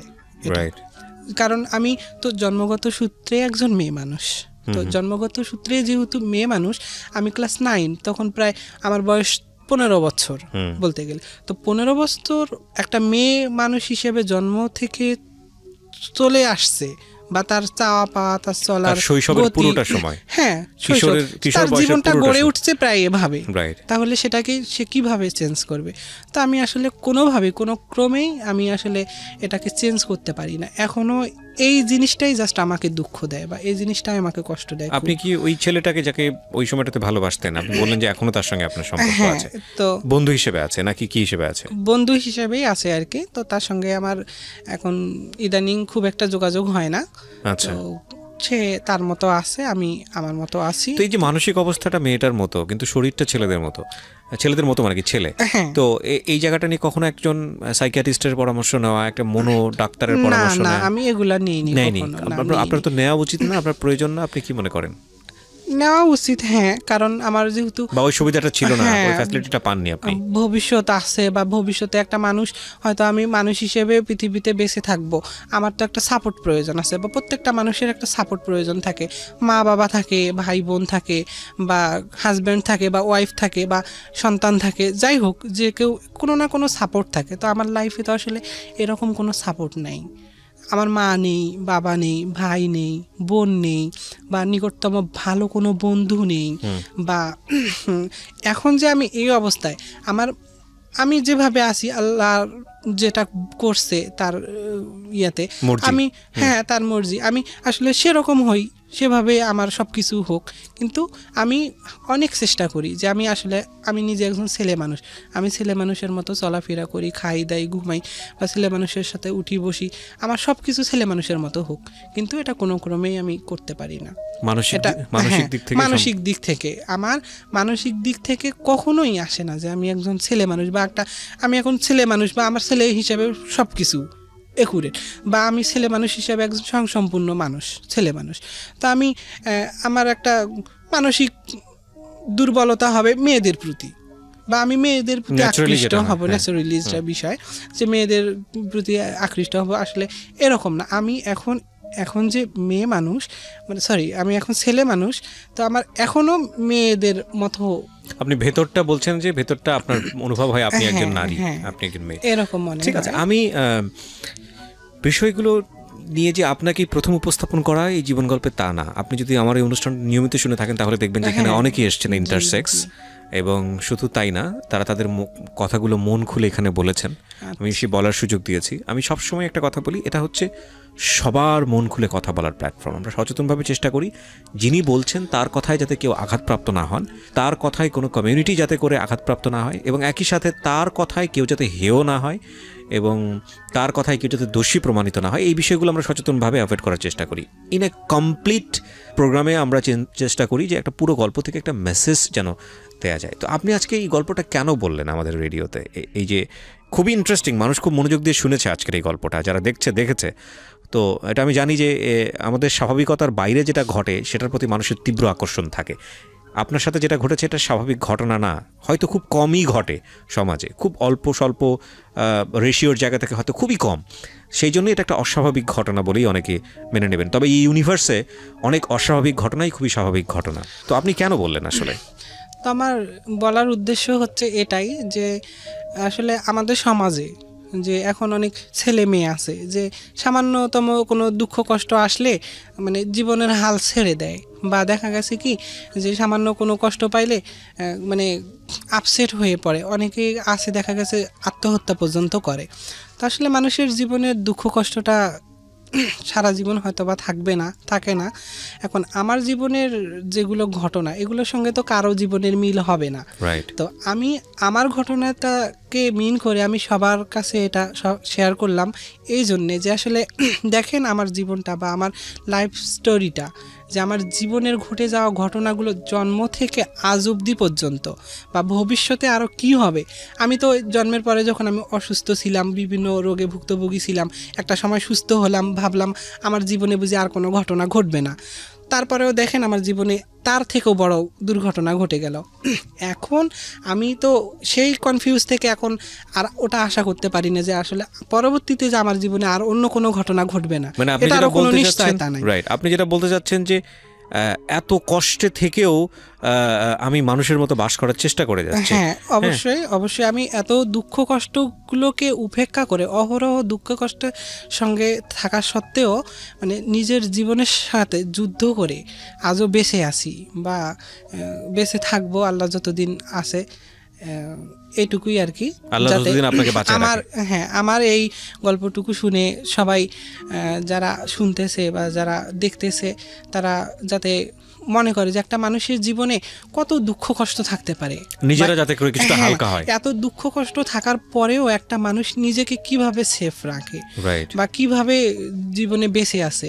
তো মানুষের জীবনে নানাবিধ ঘটনাই ঘটে, তো ঘটে যাওয়ার সূত্র ধরে মানুষ অনেক কিছু করে ফেলে এখনকার এই সমাজের ছেলে বা ভাইরা বোনরা যারা। আমি আপনাকে দুইটা কোশ্চেন করি, তাহলে উত্তরটা চলে আসবে। আপনি কখনো সুইসাইড করার চেষ্টা করেছেন? না না, আমি এটা কখনোই করি নাই বা এগুলো চিন্তাও করি নাই কখনো, যে আসলে যে আমি আমার জীবনে এত কিছু ঘটে যাচ্ছে আমি এটা ফিলে করি নাই যে আসলে এটা আমি মরে যাব, আমার জীবনে তো এত দুঃখ কষ্ট হচ্ছে আমি এগুলো সইতে পারতেছি না, আমি মরে যাব। কিন্তু আমি সবসময় আল্লাহর উপর ভরসা করছি বা আল্লাহর কাছেই বিশ্বাস রাখছি যে আল্লাহ যা করবেন নিশ্চয়ই মঙ্গলের জন্য করবেন আমার জীবনে। আমি দেখেন এখন এই যে আজ অবধি এখান পর্যন্ত আসতে পারছি, আমি তো সুস্থ আছি, আল্লাহ তো আমাকে এই যে কথাটুকু বলতেছি এটুকু বলার তৌফিক দিয়েছে। তো এটাই আর কি, এটাই বলবো যে এত দূর পর্যন্ত আসতে পারছি, আজকে যে স্টুডিওতে এসে সবার সঙ্গে আমার লাইফের বিষয়গুলো সবার সঙ্গে শেয়ার করতে পারতেছি, এটাই তো আল্লাহর কাছে শুকরিয়া। আলহামদুলিল্লাহ। তো একটা মানুষ আল্লাহর কাছে কি চাইতে পারে।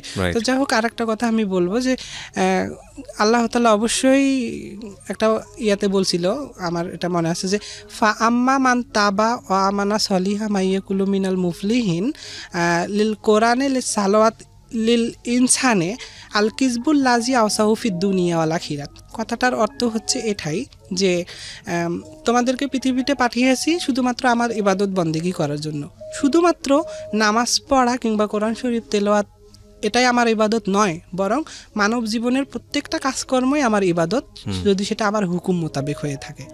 তাহলে এই যে এত দুঃখ কষ্ট পরেও আল্লাহর উপর বিশ্বাস রেখে আল্লাহর প্রতি ভরসা রেখে আমি এই যে এত দূর চলে আসছি, আশা করব সবাই আর কি আপনার কাছ থেকে যেন আমার কাছ থেকে এগুলাই। আমরা খুবই কৃতজ্ঞ যে রংপুরের একটা প্রত্যন্ত অঞ্চল থেকে আপনি আজকে আমাদের এই অনুষ্ঠানে এসেছেন, লাখ লাখ মানুষের কাছে নিজেকে ফেস করেছেন। আপনার জীবন গল্প বিশ্বাস অবিশ্বাস প্রত্যেকেরই বিষয়, প্রত্যেকটা নিজের জায়গা থেকে নিজের মতো করে দেখবে। আমি